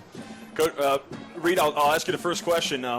What's probably on every Frostburg State fan's mind, how do we compare to the Mountain East in our setup and how we're doing things? Well, first off, with what we're seeing on the field, I think you're getting a really good opportunity to see that Frostburg State being an outstanding Division III program and with a terrific coach in Delane Fitzgerald is prepared to compete in the Mountain East Conference. West Virginia State, as I'm sure you all have covered, the number 3 pick in the preseason in the Mountain East. And the Mountain East Conference in Division II, for those that may not be aware, has had 3 different schools. We've only been around for 6 years as a conference, and 3 different schools have made the NCAA Division II semifinals over that period. And West Virginia State is a program that's picked in the top 3 this year. So to, at this point, be leading at halftime, I think says a lot about Frostburg State's preparation to be able to compete in the Mountain East Conference. And let me say that the series of facilities here at Frostburg State are outstanding. They compare favorably with every series of facilities that we have throughout the MEC. And keep in mind, we have some great basketball arenas in the Mountain East Conference, and we have some tremendous football facilities as well. But I'd rate our basketball facilities a little bit ahead overall of our and basketball and volleyball facilities a little bit ahead of where our football facilities are. But I can promise you that overall Frostburg State's rank right there with the better programs in the Mountain East Conference. I'm sure Bobcat fans are very excited to hear that. I'll ask you this. You mentioned the Mountain East Conference and their outstanding ability in football to make it deep in the NCAA, and you're the commissioner of this conference. I guess my question is to you, how do you get to that? How do you sustain that level of competition? What does it take to build that kind of prowess? Well, from a conference perspective, from the very beginning, our mentality in building the Mountain East Conference and selecting the members that we've had over our first 6 years to be institutions that have similar budgets, similar goals, similar capacities to compete, similar scholarship structures, all of those elements that create a very competitive league. And if you have a league that in as many sports as possible is very competitive from top to bottom, then what happens is there's no weeks off. We want as few weeks off as possible in Mountain East Conference competition in as many sports as possible. And what we found is that the teams that ultimately prove to be the best among our Mountain East Conference schools then are very well positioned to compete at the regional and national level. A little different than Division III. Division II is regionally based, and so Frostburg State, as a member of the Mountain East, will be a part of the Atlantic region. There are 8 regions in NCAA Division II. 7 of those regions have 3 conferences. 1 has 2 conferences, but the Lone Star is essentially like 2 conferences with 19 members. So you've got a similar number of schools that make up each region. You've got to get out of your region to go to the national tournament. Football's a little different. 4 regions, and we call them super regions in Division II. So giving you a little picture of what the future would be like. Of course, Frostburg State has to make its way through a 3-year process to become a full NCAA Division II member and then be eligible for NCAA postseason. But a lot of conferences during that period when you're working through the membership process to become a full member don't have provisional members take part in their conference championships. It's not the way we think in the Mountain East Conference. Frostburg State will participate in our Mountain East Conference championship events from the very first year, especially during that period of time when you're waiting on the opportunity to be able to get an NCAA berth. We think those conference championships are crucial for the experience of the student athletes. So just a little picture about how we approach things in the MEC. You mentioned it, talking about no weeks off. Case in point, we just told the listeners, Charleston on top of Fairmont State, 25th ranked team in the nation, 35-3. So moving to this game, we got to ask you, what have you seen from this game? What are you looking at? What are you liking what you see? Well, I'll mention, since you brought up the Charleston-Fairmont State game, of course, it's a bit surprising with Fairmont State being the number 25 pick in the preseason, but at the end of the day, welcome to the Mountain East Conference.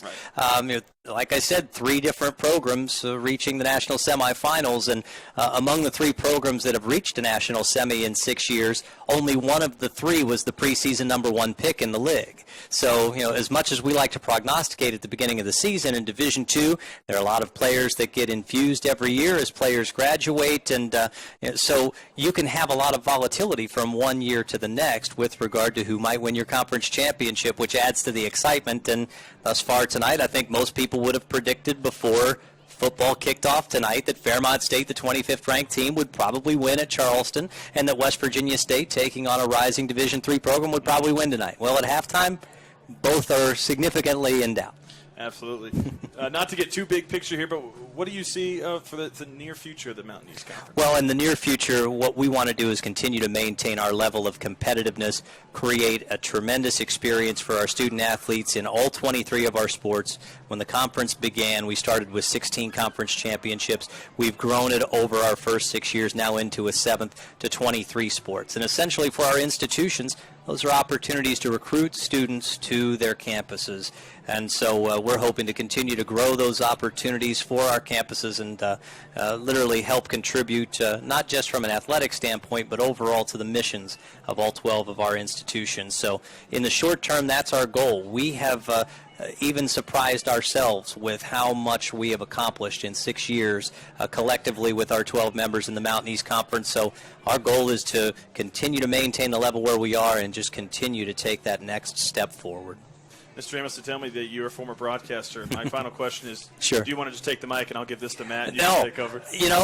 I've been asked that question so many times. I spent 20 years as a broadcaster in addition to the many other things that I had done in my career to that point, but that was my favorite part of the first 20-plus years of my career for sure. But I'm often asked how much I miss it, and I do miss it. But at the end of the day, I greatly enjoy my job, and I greatly enjoy the folks that I do it for.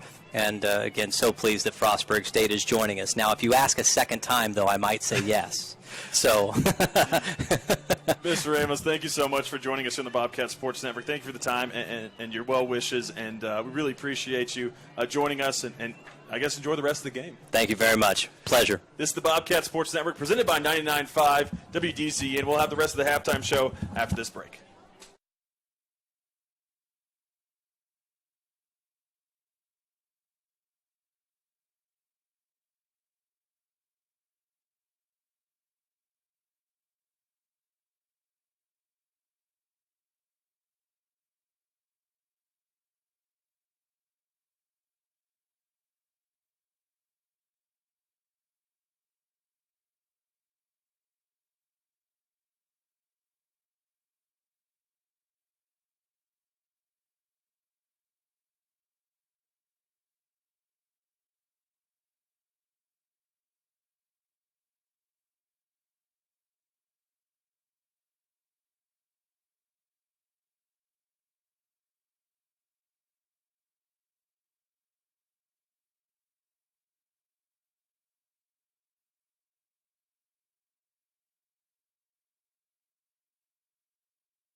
Presented by the Country Club Mall in Lovale. It's your Country Club Mall halftime show. Always great to talk with the MEC Commissioner, Reed Amos. Back here with Matt Ambrose. My name is Fielder Dennis, and the teams are stretching.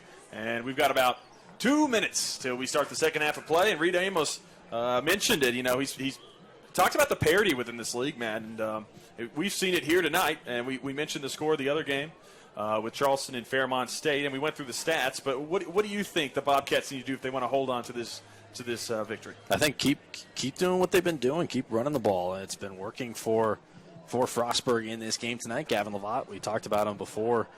We brought on Commissioner Amos. Is just keep feeding him the rock because he's having a good night on the ground. And West Virginia State, they have a good ground attack on offense, right, but defensively, last year they struggled on defense defending the run. They rushed for over 200 yards per game themselves, but they allowed over 200 yards per game on the ground as well, 214 to be exact, defensively in terms of rushing yards per game allowed. So this is a defense that's vulnerable to running the football, and Frostburg recognizes that, and they've done it so far in that first half. Lovat with 64 yards. Malcolm Facey even had a few rushes as well. We saw him. Will Brunson even getting out of the pocket and finding seams to run through. If they continue to pound it on the ground, like I've said, that's going to open up an aerial attack. We've seen safeties for West Virginia State kind of creeping up closer to the line of scrimmage. They're within 10 yards of the line of scrimmage. That's not normal. And if you bring the safeties closer, you're going to get deep balls, and that's what we saw in Brunson's touchdown pass earlier in the game. That's what opens up the deep ball, is keeping the ball on the ground and having success with it. They're moving the ball, and they're doing a very good job with that. Absolutely, and the Bobcats start with the ball, and what it takes in this Mountain East Conference and in basically any conference in the game of football is you need touchdowns, not field goals.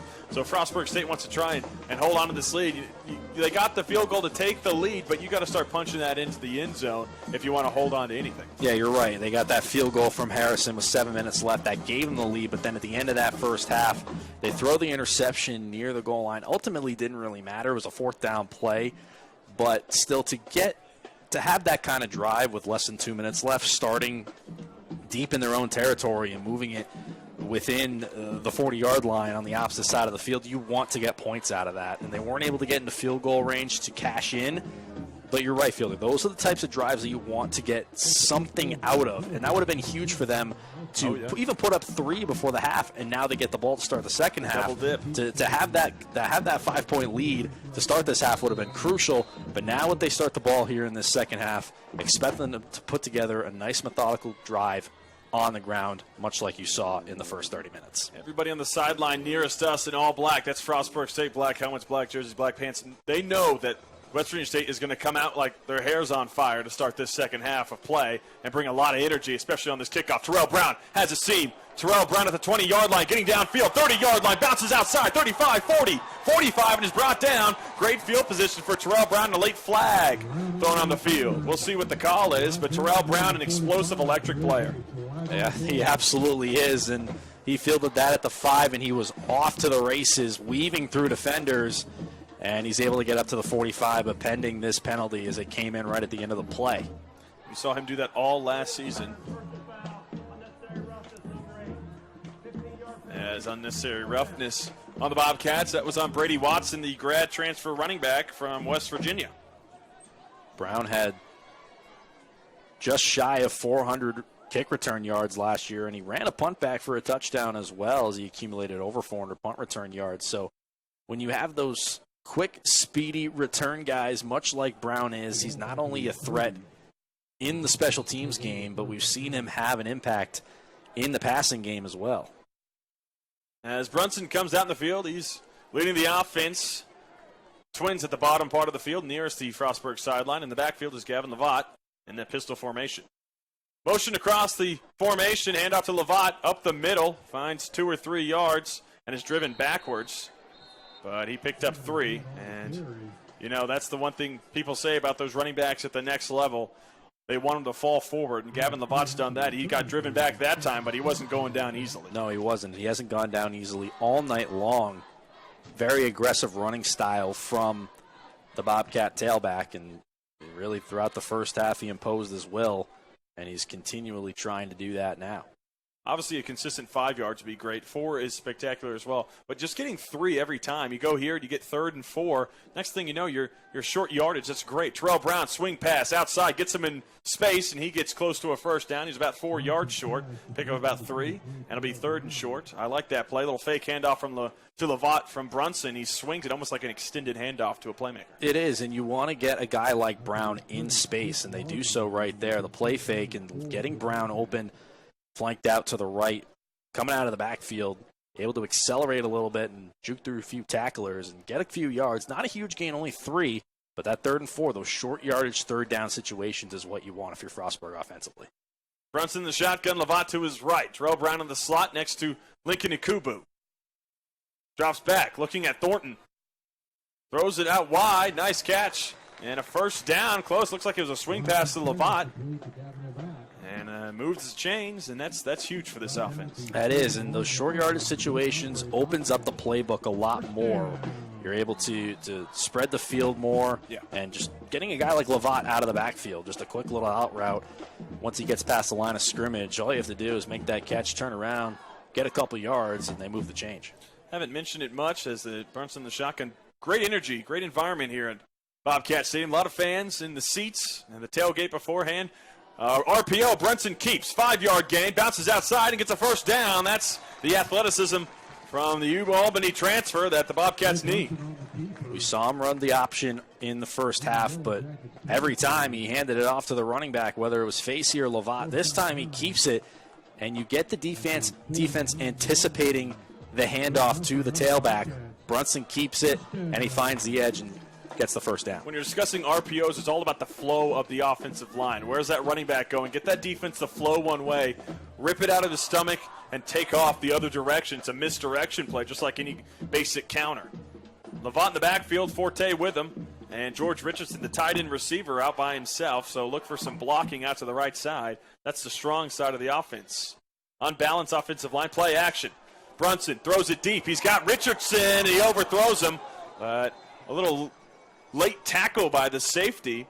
And it was timed after the throw. He had Richardson, and Richardson was moving down the field, man. Yeah, he was. And another nice arcing throw there from Brunson. Just a little too much on it, just over the fingertips there of his receiver. But we saw Brunson make that throw to Holton for the touchdown in the first half and nearly duplicated it there.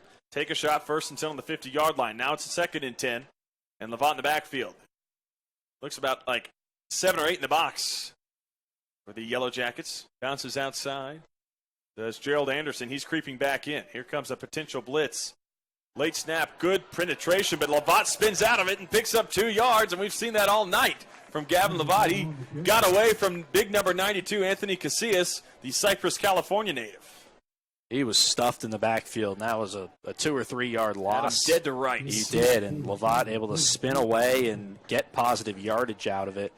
And instead of a 3rd and 12, 3rd and 13, he makes it 3rd and 8. That's a great play there from Lovat, being elusive out of the backfield. Breeden checks out. In comes Forte.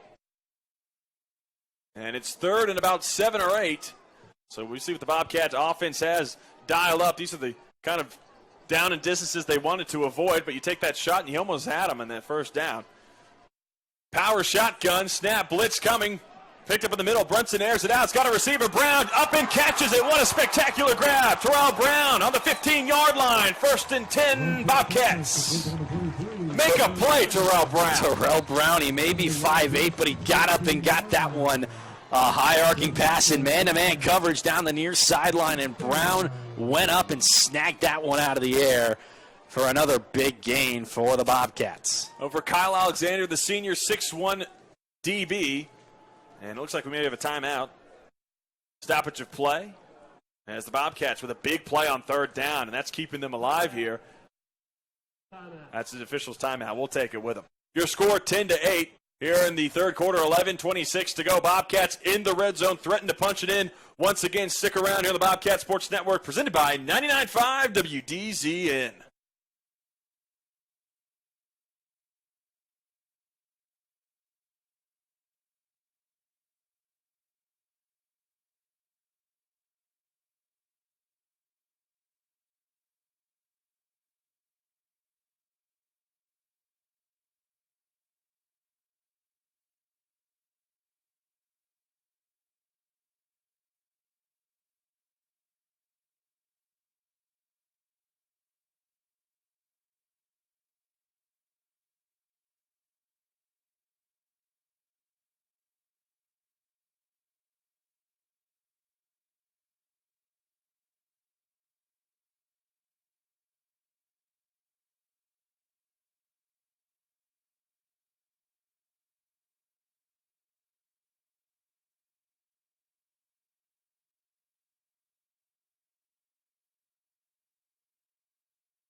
To go in the third quarter of play. Bobcats threatening on the 15-yard line. 10-8 your score. FSU on top of West Virginia State. The injured Bobcat was number 67, Gene Robinson, the junior offensive lineman. Just has been a staple for that O-line for Coach Delane Fitzgerald this season as he's helped at the sideline. But a big play by Terrell Brown to get the Bobcats in the red zone. And this red zone opportunity is brought to you by our red zone sponsor is Timbrook Honda and Motorcycle City Cumberland, reminding everyone to ride red. Brunson in the shotgun with facing the backfield. Fakes the handoff, throws it. He's got a man. Thornton wasn't looking.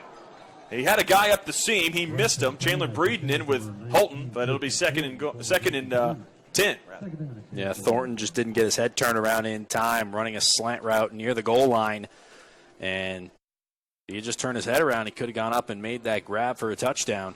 But as you said, Gene Robinson now on the sideline being attended to. You hope that doesn't have any negative impact on the blocking scheme, namely the running game for Frostburg State that's been so solid tonight. Absolutely, as the line sets up with Chandler Breeden on the left side. Brunson the pistol. Ikubu and Thornton at the top. Facey behind Brunson.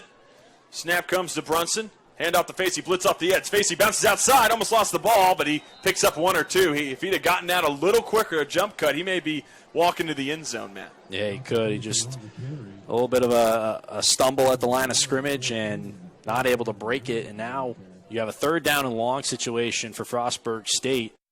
With a 3rd and 9, you can still get the first down before getting into the end zone. And we'll see what the call is here. 3rd and 9 is correct. 10:45 to go in the third quarter. Brunson in the backfield with Forte and Lavitt. Terrell Brown's up by himself, rather, with Ikubu, and Thornton's by himself. Ikubu in the slot. Watch for a nice slant route. 1-2 turn. Here comes Ikubu on the outside wing. Brunson rolls out, throws to Ikubu. He's caught. Touchdown, Bobcats. Lincoln Ikubu falls to the ground and reels it in. 16-8. Frostburg State.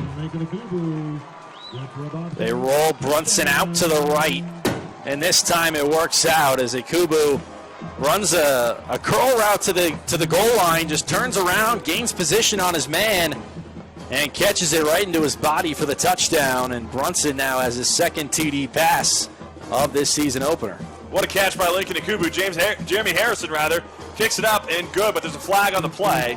We'll see what the call is. Lincoln Ikubu has made some spectacular plays in his time at Frostburg State. I go back to the Regions Cup a season ago with the prayer answered by Lincoln Ikubu, thrown up by Connor Cox. And it was offsides by West Virginia State, and the Bobcats make it now 17-8 with 10:25 to go here in the third quarter, and this sideline's very excited. They really are, and they've played some really solid football since that first drive. We keep going back to it, but the game has changed fielders since that first drive of the game.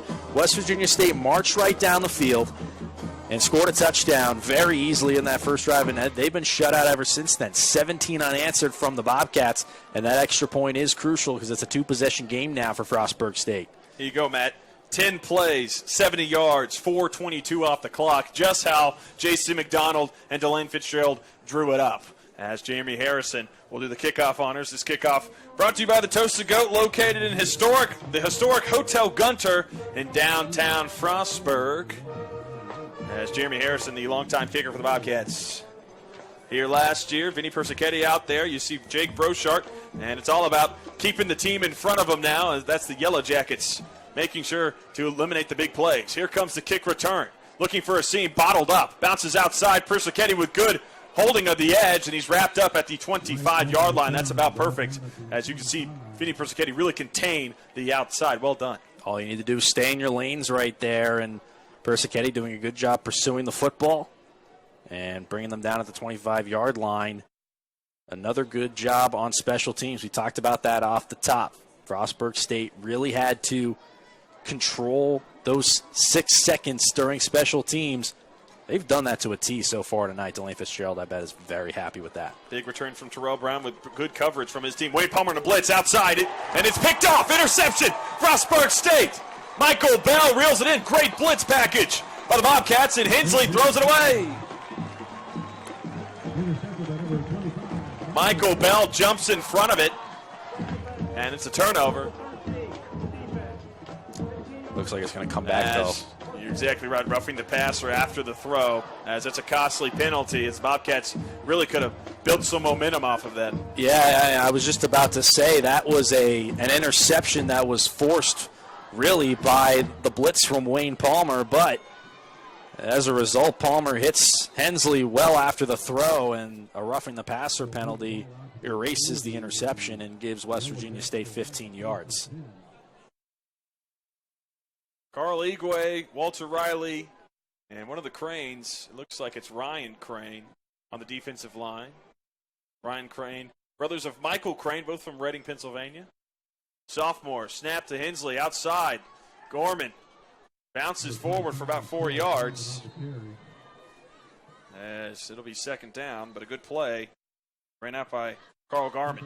Well, let's see how the Yellow Jackets respond. They get a second life after that interception Hensley threw was taken off the board due to the penalty, and now they're up near midfield. Let's see if they can turn this drive into points, because if not, Frostburg State's cooking on both sides of the ball right now, and if they get the ball back, they can put together another long drive. Flag on the play. We'll see what the call is. Defensive line shifted, and it got the offensive line to jump. That's big. Now it's 2nd and 10 again. You're exactly right. 2nd and 5. You back it up 5 yards. You'll watch the defensive line. They're, like we said earlier, they're a little smaller than the offensive line of the Yellow Jackets, so they've got to start stunting, slanting, any way they can try and get an angle and some leverage. That's what they're doing, and you'll see the line shift on call. And Carl Igwe and Zach Strand standing up. Brochart right behind them with Wayne Palmer. Hensley in the shotgun. Garman standing straight up. Fakes the handoff. No pass rush. Strand almost got around. Here comes Michael Morgan. It bounces out of Pate's hands. They had a first down, but they can't connect. It'll be 3rd down now. More pressure put on Hensley right there. Just a misfired throw intended for Pate. But we've talked about all night long this offensive line of West Virginia State. At times they've been great in opening up running lanes, and at other times they have not looked very good with this pass rush from Frostburg State. And on that last play, Hensley again hurried and forced to move out of the pocket and make an inaccurate throw to force 3rd down. Pistol play, pass over the middle, caught, Pate, first down on the 45-yard line. He's knocked out. Looked like a mid-screen that went forward rather than backwards, as it was a free rush for the Bobcats, but a quick pass. Well done by Zach Pate. And it was not a wide open Zach Pate as well, as he had a linebacker on him. And those screens where you just let the rush come in, you got to let go of it very quickly. And Hensley did so right there to convert on 3rd down. Lucas in the game at running back. Hensley back in the pistol formation. Twins to the top, stacked, and twins to the bottom. As they're spread out, Pate on the bottom with Isaiah Scott. Dangerous duo. Lucas moves to the right of Hensley. Snap. Hensley drops back. Here comes Igwe. Igwe by himself hits him. Throws it downfield. Jump ball. Picked off. Avery Thurman. He dropped it. He couldn't bring it home. Wow. A close play for the Bobcats. Avery Thurman would have had a huge one. Big hit by Carl Igwe. Another shot on the quarterback. And Frostburg gives him a life once more. That's twice now. The first was the successful interception brought back by the roughing the passer penalty, and now Thurman had it in his hands. All he had to do was fall to the ground and hold on to it, and he could not do that. As he hits the turf, it pops out of his hands. And a 3rd life given now to West Virginia State on this drive alone. 2nd and 10, Jones in the backfield. Here comes Lucas, handoff. Good block by Jones. Brochart's in the air. Almost ball comes out. And it looked like for a second it did. Strand makes a tackle along with Michael Bell, and it's a 1st and 10 close to the red zone on the 29-yard line. That was a good job by Garman making something out of nothing. Looked like he was stopped at the line on that rush, but he did a good job to step over a few tacklers and make it a 1st and 10 for the Yellow Jackets. Hensley in the backfield, running back to his left, drops back. Wayne Palmer in a blitz, quick throw up in the air and dropped. Isaiah Scott's made a couple of those plays. I don't even think he would have gotten his feet down, honestly, as that was a tough angle. Yeah, it back was. Shoulder fade. Yeah, back shoulder throw from Hensley. It was just not able to be hauled in by Scott. Wasn't the worst throw in the world either from Hensley. Scott just not able to turn around in time and corral the football. 2nd down and 10 on the 29-yard line. Zach Strand, and he's about set to get the pass rush going. Carl Igwe on the other side. Wayne Palmer in the middle. Hensley with his running back to his right. Twins to the left. Trips, rather. Snap. Strand gets free. Quick pass hit. Jones still on his feet. Still moves. Persichetti can't bring him down. He's a big old guy. Let's just say that, because he is tough to bring down. Persichetti couldn't do it, and he gets a first down. That's a flag on the play. Looks like Frostburg jumped. Zach Strand trying to time that snap. Get a little bit of a head start. He's done that a few times tonight, and at times successful, but been 3 times he's been nabbed for being offsides, just really trying to time the snap count.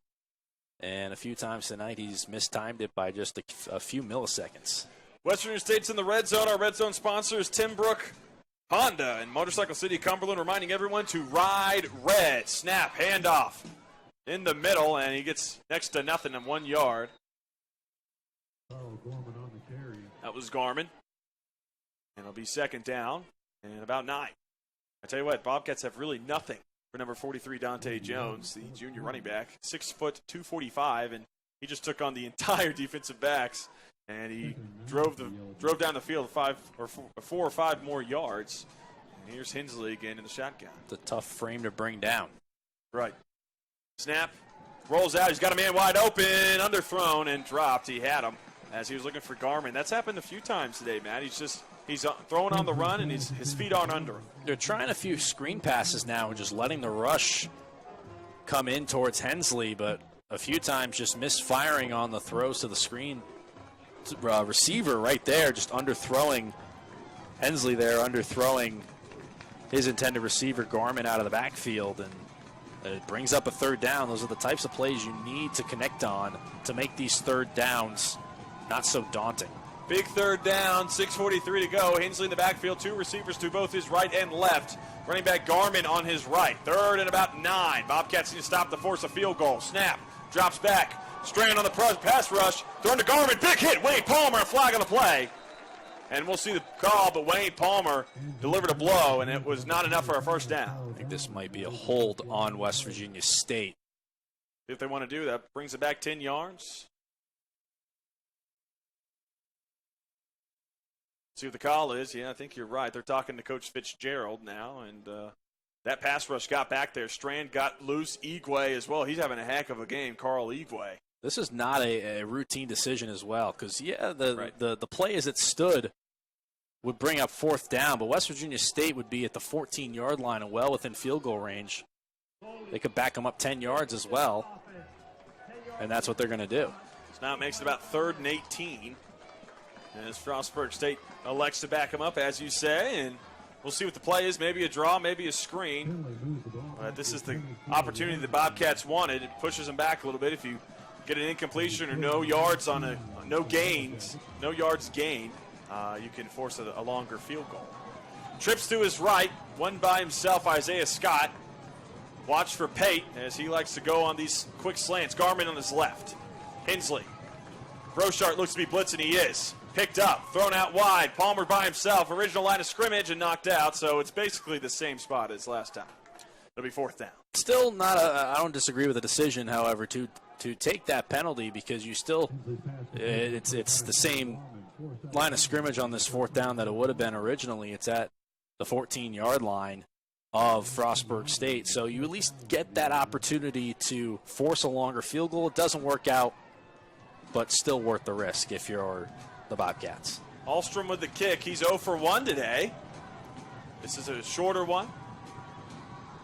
Here's the snap high. Good. Kick is up. And he knocked it through. 17-11 your score. As that one was true. Way more air on the kick this go round. 17-11 your score. 5:53 to go. As the Bobcats look to get the ball back.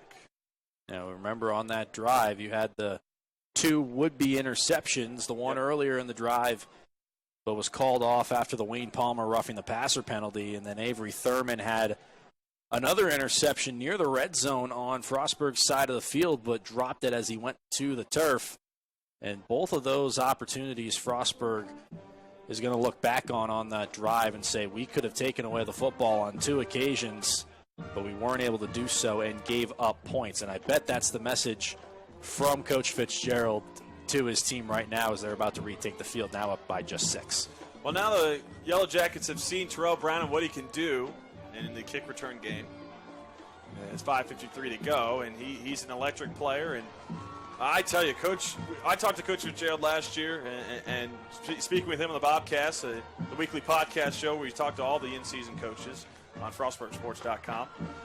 We talked about special teams and how important it is in the 3 phases of football: offense, defense, special teams. And if you can win 2 of the 3, and definitely all 3, but mainly 2 of those 3 phases, you really have a shot to win against anybody. And you see that from high-ranking Division I's, the emphasis Alabama puts on their special teams, all the way to the NFL, to the New England Patriots, how important they talk about special teams players such as Matt Slater, Julian Edelman, these guys who come from special teams and rise up. It's just such an important part of the game, and it's so often overlooked. It really is, and it's a part of the game that can really make or break a team's success in a season. It's like you said, it's often overlooked, and if you just focus on offense, defense, sure, that's a majority of the game. But if you're weak on special teams, you're going to find more often than not you're going to lose football games. And it's important for a coach like Delane Fitzgerald to stress the importance of special teams. If you're able to win those plays, it means field position. You could break big plays. It really is the base of it's the start of your drive. Where do you start with the ball? Or defensively, where do you pin the opposing offense back to start their drive? It all starts with special teams. Here comes the kick. Today's kickoff, presented by the Toasted Goat, located in the historic Hotel Gunter in Frostburg. And they take a knee. It was Thornton in the back. Actually, Isaiah Horn, correction. The Bobcats will get the ball, and they'll bring that offense back out, see if they can make some big plays. Last drive, it was all about moving the ball with Gavin Lavatt, and then the big play over the top to Terrell Brown, the jump ball with the rather shorter wide receiver, making sure I get the height right, 5'8", but he went up and got it. It was a want-to ball. And here comes Brunson as he gets the offense set. I really like that drive from Brunson to start this half. And we talked about those 2 drives in the first half, the one that resulted in a field goal with about 7 minutes left in the second quarter, and then the one near the end of the half that resulted in no points. He was a man on a mission to start this second half to drive down the field and get some points, and the timeout already used by Frostburg, and can't be happy with that to start a drive already having to use a timeout. Yeah, that's not what you want to do, especially, like you said, coming out of basically a break and having to burn a timeout. That's the last thing you want to do, especially in a close game in the second half of play. Let's go look at the numbers thus far for Will Brunson and company. Terrell Brown, 5 catches, 89 yards. Holton with 1 catch for 38. Ikubu, 2 catches, 28 yards, and a touchdown. Brunson, 11 completions, 16 attempts, 69% completion percentage. Does have the interception, but that was more like a throwing punt towards the 1-yard line. 173 yards, 2 touchdowns, a long of 38. Gavin Lavatt, 16 carries, 69 yards, 4.2 yards per carry. And Terrell Brown with a 24-yard carry. Malcolm Facey, 5 for 13. And so the Bobcats just sprinkling around to everyone. Defensively, Persichetti with 6 tackles. Tackles for loss, solos. A lot of guys have just about 1. And assisted tackles, Brochart with 3. He leads the team. Here comes Brunson. He's got Lavatt to his left. And twins to the top. Motion across. Ikubu, handoff. Here comes the screen. Sweep. And he bounces outside. Picks up 3 or 4 yards on the jet sweep. One thing we saw on that other drive as well, Lavatt only 2 carries for only 5 yards on that touchdown drive to start this half. More of a focus on the passing game for Will Brunson on that touchdown drive. Let's see if they resort back to a running game and see if they try and mix up the look offensively, or if they go with what they have the momentum with and keep rolling it with Brunson through the air. Breeden in there at the tight end position. Pistol formation with Facey behind Brunson. Brunson handoff. Facey up the middle, bounces, has a hole, finds a seam, and he gets down. Big hit about the 39-yard line, but a first down for the Bobcats is Malcolm Facey punishing some Yellow Jacket defenders. Facey had some acceleration on that run out of the backfield, a full head of steam as he went past that first down marker as Frostburg looks to extend their lead. Brian Evans checks into the game. Terrell Brown there. And Breeden's still there as they're going to go two tight ends, ace formation. Ikubu and Brown at the top, Facey in the backfield in the pistol. Very similar to what the look you see from the Los Angeles Rams. Here comes the snap to Brunson. Ikubu in the slot. Looks like a blitz coming. The front line, his front seven are all at the line of scrimmage. Brunson, quick throw, lobs it up, over. What a pass. Terrell Brown, and close to the first down. And talk about a feathery touch by Will Brunson. That was a great touch pass there from Brunson to the far side of the field and dropping it right in there to Terrell Brown, who adds another catch to his stat line, now up to 6 tonight and over 90 yards receiving. As Brown checks out, here comes Richardson. And checking for the Bobcats for the first time, that's number 89, Jawan Whirl. The first year, 6'3". So he's got some size. He's with Lincoln Ikubu. A lot of first years getting some action. Richardson, Burrell. Richardson, the stand-up tight end. Facing the backfield, read option, he keeps it. RPO throw, quick throw, Richardson catches it, big play, 25-yard line, 20, and he's brought down as the RPO stop and throw. A Gus Malzahn favorite, but looks like we may have an eligible man downfield. Looks like it'll be that on those RPOs. That's sometimes what can happen, and that's exactly what it was. Is like I was saying, on those RPOs, sometimes you can catch a lineman going downfield a little bit too far, and that's exactly what happened right there. It takes away a big play. Using Richardson quite often on the Bobcats, and that puts them back behind the chains, and that's a call that you don't see, and many West Virginia fans will agree, you don't see that much in the Big 12, as they use those run-pass options and try and get downfield as quickly as possible. And here comes the two tight end stacked receivers look as Terrell Brown's way off sides. He backs up. And here comes Facey in the backfield. Second and about 7. Handoff, Facey up the middle, finds a crease, and almost got through. It'll be 3rd and short. As Facey, we saw him come in last year late in the season. Jamal Morant battling some injuries. Jamal Morant, almost a 1,000-yard rusher, just short of it a season ago, was the bell cow for the running game of the Frostburg State offense. Grayson Boyce sprinkled in as well, the H-back, if you will, tight end, fullback, running back. Jamal Morant was just a staple in this offense with Connor Cox, a three-headed monster with Boyce and Malik Morris as well. And the shotgun, Terrell Brown with Ikubu, Thornton. Ikubu goes across the formation, quick snap. That was close. Throws it to Ikubu, and it's dropped. And it will be 4th and short on about the Frostburg 48. Or rather, 45. And they may be bringing out the punt team. This is a close one, Matt, and it looks like they are. That comes down to that ineligible man downfield, and they could be looking at a red zone opportunity. They could, because that play got them down to the 20, and it ultimately kills the drive as Frostburg, after giving up points to West Virginia State, could have been moving down the field and get more points themselves, but instead have to punt for the first time tonight. You have to figure the linemen on that play are taught to, you're blocking run. You don't know what's going on behind you. Good snap. Here comes a kick, almost blocked. West Virginia State so close. Bounces about the 20-yard line. Bobcats lucky to get away with it. That was the first punt on the evening for the Bobcats, as they brought in Dane Kuntz the first year, and he almost got hit, as that would have been a big play for the Yellow Jackets. Yeah, it would have, and again, nearly blocked on the rush, and quite a rush it was, unblocked. But now, if you're Frostburg State, you got to pin your ears back defensively if you're the Bobcats. Now you're only up by 6. You had the momentum to start this half after a nice touchdown drive orchestrated by Will Brunson and the rest of the offense. West Virginia State given a couple extra lives after 2 interceptions taken off the board.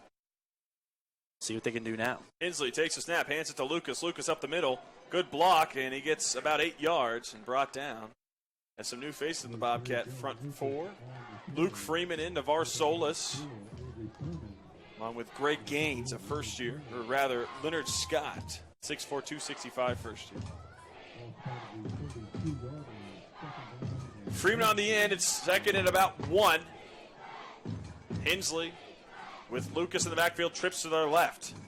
Handoff to the left. Bounces outside. Goes back in. He's brought down finally about the 47-yard line, and now Lucas is starting to find some creases in the offense. Yeah, that they are. And the Frostburg State defense not answering the call on those back-to-back runs, and they quickly are – the Yellow Jackets are able to move up near midfield on just 2 running plays. As they're on the paw print. 1st and 10, and it's 17-11. 1:42 to go in the third quarter. Jones in the backfield with Garmin and Hensley. Rather, that's running back Taylor Carter. Carter, handoff, sweep, hit hard, and brought down. That one not going as far as Lucas as Carter subs in. Garmin not getting the look. It'll be 2nd and 10. Matt Myers sprinting to the ball right there on the off-tackle run to the right. He's been disrupting a few running plays tonight for the Bobcats. Coach Fitzgerald's talked about the depth. Monty Jones and the linebackers, he's one of them. Matt Meyer, Jake Brochart, Wayne Palmer. There's so many. They're so layered and so many different talents. Wayne Palmer, one of the better blitzers we have here at Frostburg State. Hensley rolling out, throws over the middle, hit hard, dropped. Avery Thurman hit Pate, and he forced an incompletion. And a flag on the play could be holding, as Igwe's shoulder pad is all rough looking. You could not have timed that hit perfectly if you were Avery Thurman. Pate, right as he was going to catch the football, was contacted hard by Thurman to force the incompletion. Coach Fitzgerald's pointing that way, so it looks like it'll be on the Jackets. Holding on the far side tackle, which you're rolling out the other way. There's no need to hold on that far end. That's just a simple mistake. And now it's 2nd and about 20. Just to go back to your point about the depth, and Coach Fitzgerald mentioned it in the Bobcast earlier this week about his defense, and he talked about how deep they are at each position, what you were hinting at, Fielder, and we've seen it tonight, just be able to substitute defensively and still have that strong front for the Bobcats. Hensley screen, cut blocks across the board. Here comes bounces out Lucas. Lucas finds a hole, hit hard, but he's still on his feet.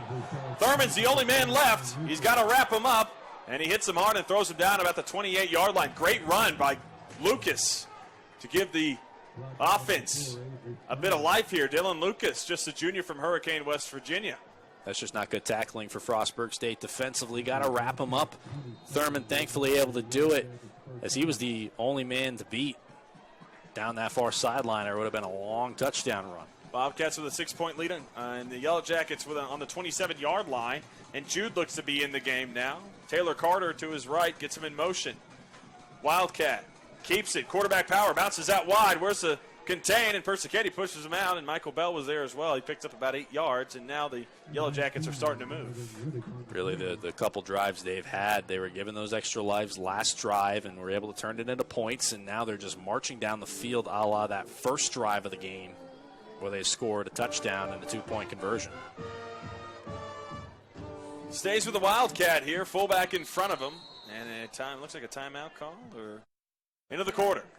That'll do it for the third quarter. Your score 17-11. Frostburg State on top. West Virginia State threatening right outside of the red zone. We'll step aside here.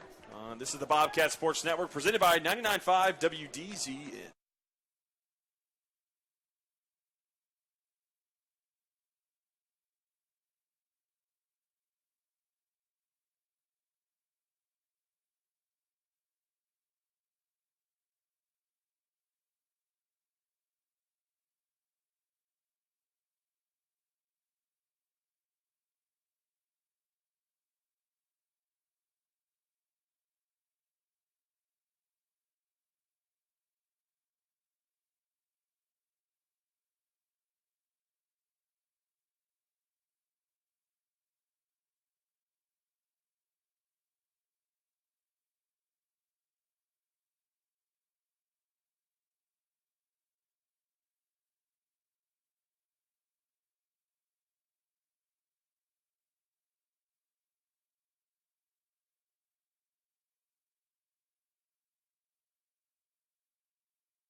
Start of fourth quarter play, 17-11 your score.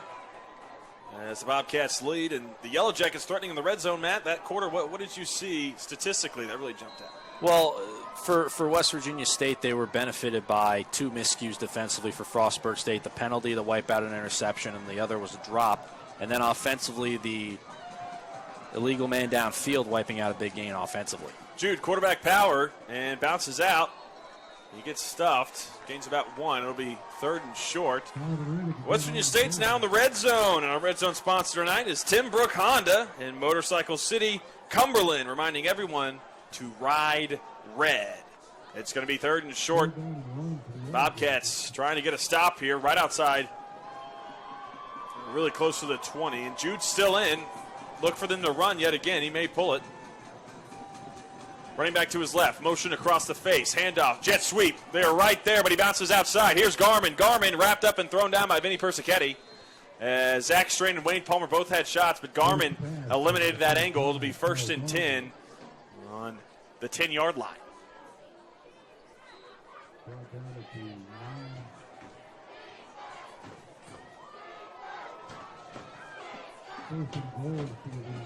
Backs against the wall again here for Frostburg defensively. These are back-to-back really solid drives from West Virginia State.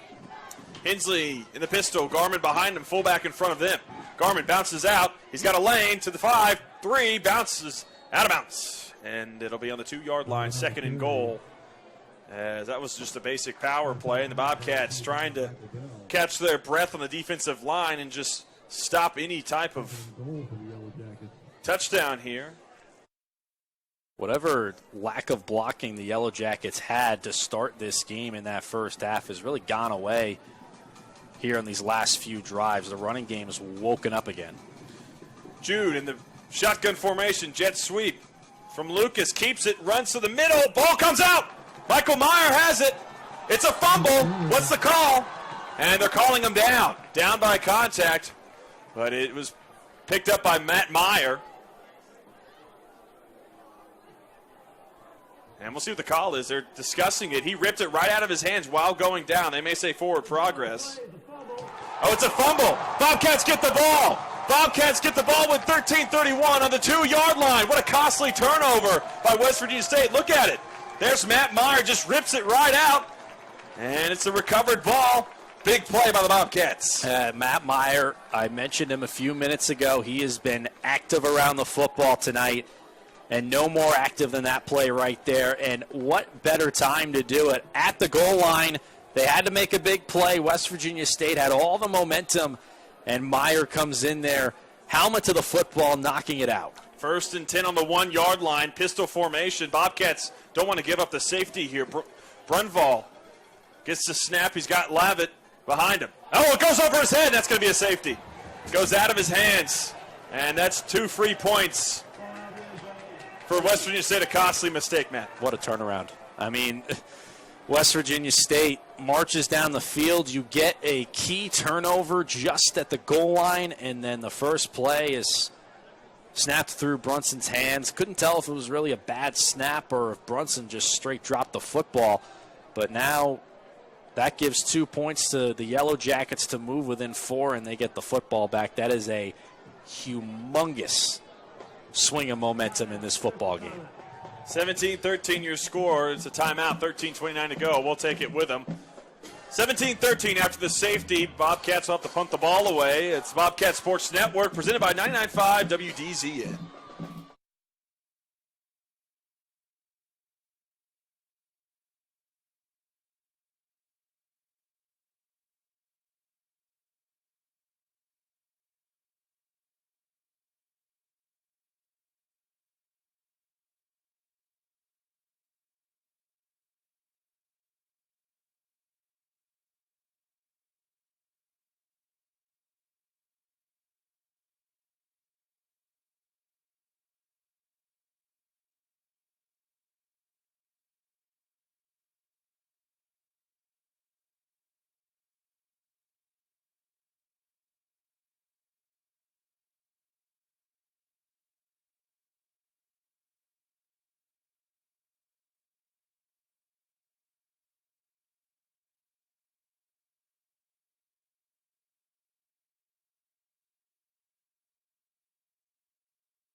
17-13 your score, and that looks like a pretty normal score on paper, but then when you break it down, 2-point conversion to safety, and the Yellow Jackets trailing the Bobcats. Here's we start with a 13:29 left in the fourth quarter.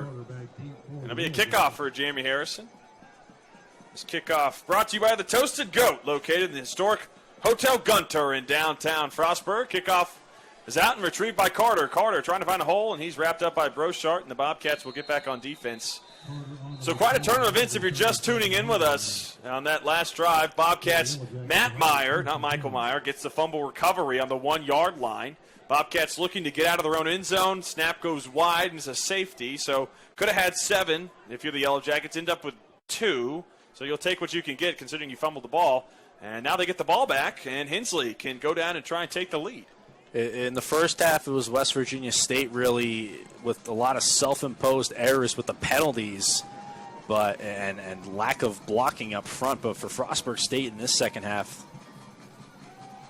As a run up the middle, Garment drops the ball, fumble, another fumble! Bobcats get it! Bobcats got the recovery. It's their ball on the 35-yard line. Big play for Frostburg State. I was just about to say, for Frostburg, it's been some penalties on their part that have cost them in this half. But this looks like it might be Matt Meyer again. Yes. Looks like it's scooped up by number 93, Jacob Beiser, the Kaiser, West Virginia native. So West Virginia native hurting West Virginia State, and he picked it up quickly, and the Bobcats are already out in the field, and this time they want to get that snap down now. Shotgun formation, Twins up top. Roll out by himself, looking for help, throws it back across the body. Nice throw over the shoulder, incomplete. Breeden, or rather Lovat, almost had it. If he maybe switched his hands around, went to grab it out of the air, if he maybe made a basket, he would have reeled it in now. You're right, but think of this trade-off right now. If you're Frostburg State, you give up the safety, obviously not playing this way, but you get the fumble at the goal line, you give up the safety, you give the ball back to West Virginia State, they fumble it right back to you. You give them 2 points. It's a one-possession game either way, but they get vastly improved field position at the end of this. 2nd and 10. Brunson with a snap. Levant in the backfield gives it to him. He picks up 3 or 4, keeps churning those legs, and it'll be about 4.5 yards. Well, that on the carry. It'll be 3rd down and about medium. Lovat did a good job finding the hole there. 3 Yellow Jackets in the backfield as soon as Lovat got back to the line of scrimmage, and he's just able to wiggle his way through those tacklers and get a few yards on the play to make this 3rd and manageable. This is not running back 101, but Gavin Lovat almost seems to seek out the opposing defenders and run through them rather than find a hole. But, hey, you do a little bit of both. Next thing you know, you got 73 yards rushing. An empty backfield for Brunson. Brunson by himself, 5 wide. Brown in the slot, snap. Brunson, quick screen. Ikubu, bad throw, fumbles it. We'll see if it's an incompletion or a fumble. They're ruling it what? Incompletion. It'll be 4th down. Yeah, it looked like he never really made a football move or had possession, to be honest with you. I know every West Virginia State fan doesn't want to hear a football move, but that's the terminology we use. And it'll be 4th down, a missed opportunity here potentially for the Bobcats, but they are in plus territory. We'll see what they want to do. They only have 7 to go if they want to go for this. They're at the 33, so it'd be a 51-yarder if they wanted to go for 3, but I don't think that's what they're going to go with. I don't know if Jeremy Harrison, he attempted a 50-yarder last year against Stevenson and did not make it. Facey now in, Ben Sexton in to help block. 3 wide, 2 on the outside. Facey running out. Brunson's got to get it quick. He throws it to Facey, and that's a good tackle. It's exactly what you need to do, but pick up some yards. It's a turnover on downs. We'll see if the defense can make another stop. So you'd like to get points out of that drive, considering where you started for Frostburg State, but at the very least, take a little bit of time off that clock, off the fumble, and be able to run a few plays, gain some yardage, and keep the clock ticking. But now, defense has to step up again. Back-to-back plays forcing fumbles. But they got to keep West Virginia State out of the end zone here, just a 4-point game. 12 to go in the game. It's the pistol formation from the get-go. Jones in the backfield with Lucas. Lucas handoff. Wrapped up. Good tackle, Zach Strand. There's number 9. He switches his number every year, but he always makes an impact. 17 tackles for loss over the last 2 years for Strand. 14 and a half of them came last year. And he's been disruptive in the backfield so far in this one tonight. 3 total tackles, 2 assisted, and 1 solo tackle for loss. You just saw it right there. 2nd and 11.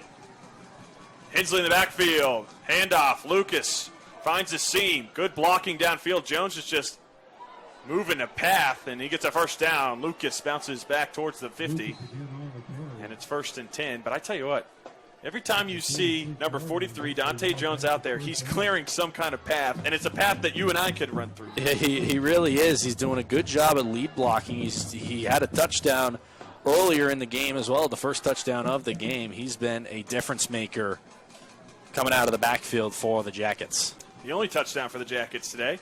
The handoff to Lucas, bounces outside, almost loses the ball. This is the time to try and strip. They've kind of had a little bit of butter fingers, the running backs. They have. I mean, when you forced fumbles on 2 straight drives, you're going to go for the football, and the Bobcats are aware of that. And if you're West Virginia State, you got to put 2 hands on the football. Take Gavin Levatt's advice. He runs with 2 hands on the football wherever he goes. You got to take that, and you got to take that strategy if you're West Virginia State, because the Bobcats are going after the football. You got to protect it.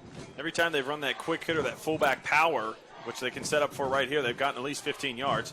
Fakes the handoff, pass play over the middle, zone coverage. Here comes Matt Meyer. He can't make the play. To the sideline, good catch, and run at the 35-yard line to the 30, and picked out of bounds is Tyrone Light. And Matt Meyer was just not there. He was at the right spot, just unable to make the play. And they get a 1st and 10, and they're driving yet again. Yeah, Meyer, or I should say Hensley, did a good job getting away from Meyer as he rolled out to the right and finding a wide-open receiver Light on that sideline. And West Virginia's in business. Shotgun formation, handoff, counterplay. Carter up the middle, not much there, but he picks up a few yards. As that West Virginia State line, that size, it's just starting to kind of wear on that defensive line, especially coming off the field, going back on, coming off the field. You know, they're getting a little fatigued, especially getting pushed on by such large individuals in front of them. It's true. And as the game has gone on, it could be getting tired legs on that Frostburg State defensive front, or it just could be better technique from the West Virginia State offensive line. Whatever it may be, the Yellow Jackets are having much more success in the trenches. Jones next to Hensley. In the backfield is Garmin. There's that quick hitter. Jones again gets upfield. Nice tackle by the safety as Stacy Watts brings him down, and that's the first time he hasn't gotten at least 10 yards on that play, it seems like. That was a perfect form tackle from Watts right there. Looked like an easy first down coming up, but Watts able to get low, put the crown of the helmet next to the hip, and take him down. Huge 3rd and short here. They're on the 27-yard line. Trips to the left. Quarterback is Jude in the backfield with Lucas. Quarterback draw up the middle. He's going to find a seam. Up the middle, flag on the play. On the 5-yard line, he falls down. We'll see if it's a holding. And that's what the offensive linemen seem to be reacting like, that it may be. That'll be big. And it's a holding, and this is huge now, Matt. It's going to be 3rd and long. And it keeps West Virginia State out of the red zone for now, as Jude was able to run that down to the 5-yard line. As we'll take a timeout for an injured player. 9:05 on the clock. 17-13, the Bobcats lead. Stick around, folks. We've got a good 9 minutes and 5 seconds here for you. This is the Bobcat Sports Network presented by 99.5 WDZN.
9:02 to go. 17-13 your score. Third and about 9. Hensley. Two receivers to his left and right. Running back is Lucas. He's in the shotgun. Snap, drops back. Here comes the pressure. Lobs it up. Play on the ball. Caught. Nice play by the Yellow Jackets. Number 13. That's correction. That's Isaiah Scott, the 6'2 senior from Ohio. And he did that earlier in today's game. He's dropped a couple, but he made a big play there. Both Carl Igwe and Zach Strand were hard off the line of scrimmage, but good blocking on both of the edges from West Virginia State. And a nice lob from Hensley down the near sideline, finding Scott to get into the red zone. West Virginia State's in the red zone. Our red zone sponsors, Timbrook Honda, Motorcycle City, Cumberland, reminding everyone to ride red. Handoff, Lucas up the middle, and he gets about 4 yards, and it's going to be second and goal and about the 2-yard line. Bobcats need to try and force another fumble. Yeah, this is where they forced the fumble just about 5 minutes ago when it looked like the Yellow Jackets were going to punch it in to take the lead, and it was Matt Meyer who stripped the ball. And the Bobcats need a similar big play right here with the clock ticking down to 8 minutes. Hensley's got Jones in the backfield with Lucas, along with, that's number 42, Isaac Howard, a 6'2", 220 freshman. Got a big package here. Here comes, looks like a jet sweep, and he's stopped at the line of scrimmage as Pate with an end around. Good job by the defense to hold the line, and Michael Bell right there. There's like a little shovel pass there as Pate came on the motion left, and another good stand at the goal line by the Bobcats. They need probably 2 more of those with third down. I would imagine this is 4-down territory if you're West Virginia State. Third down, new quarterback is Jude. He's run every time except for 2 passes. Here comes Lucas, makes the handoff up the middle, stopped by the defensive line, and he's held up. It'll be 4th down, and this is 4-down territory like Matt just said. We'll see what the call is. Guess who? Matt Meyer again in on the play. He forced the fumble last drive they were down here, and he's in on the tackle there at the goal line. Looks like they may be taking a timeout. That's West Virginia State as the coaches are talking to that offensive line. And 7:09 to go. We'll see if it's an official timeout. Just a couple extra seconds to think about this one if you're John Pennington on the Yellow Jacket sideline. They're taking a timeout. We'll take one with them. 7:09 to go. 17-13 your score. 4th down on the 1-yard line. The Yellow Jackets got the ball. This is the Bobcat Sports Network presented by 99.5 WDZN. Can we do...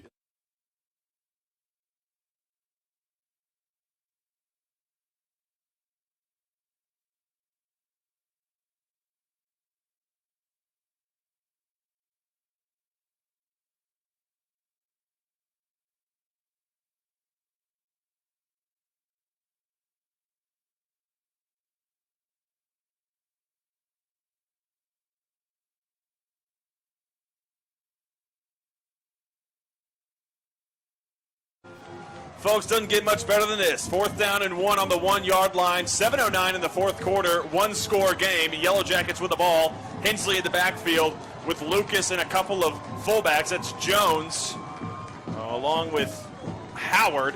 It's 4th down and 1. Bobcats need to stop. Clap, handoff, Lucas up the middle. Stop, ball comes out. Ball comes out. Hensley picks it up. He drops it. Ball in the end zone. Picked up by the Bobcats. Wayne Palmer's got it. What's the call?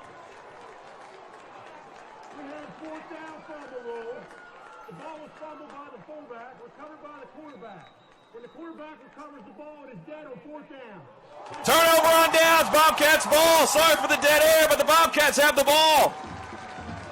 Frostburg State makes a huge stop, and they've got the ball on the 1-yard line again. Deja vu. We'll see if they can take advantage.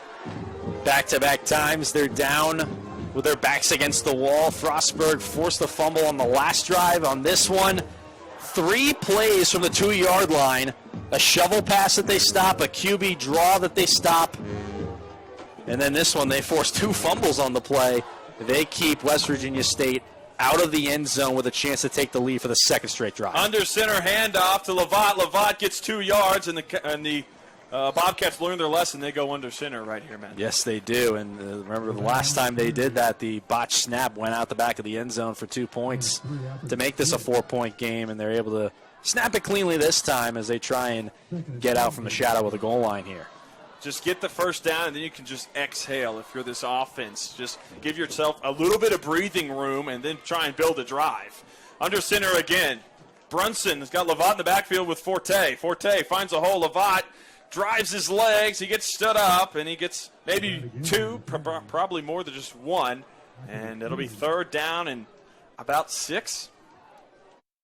This is an important play. I mean, it goes without saying. Third down, if you convert this, clock's ticking down to 6 minutes. You can go in a 4-minute offense mode and start to milk this clock if you're Frostburg State with a 4-point lead.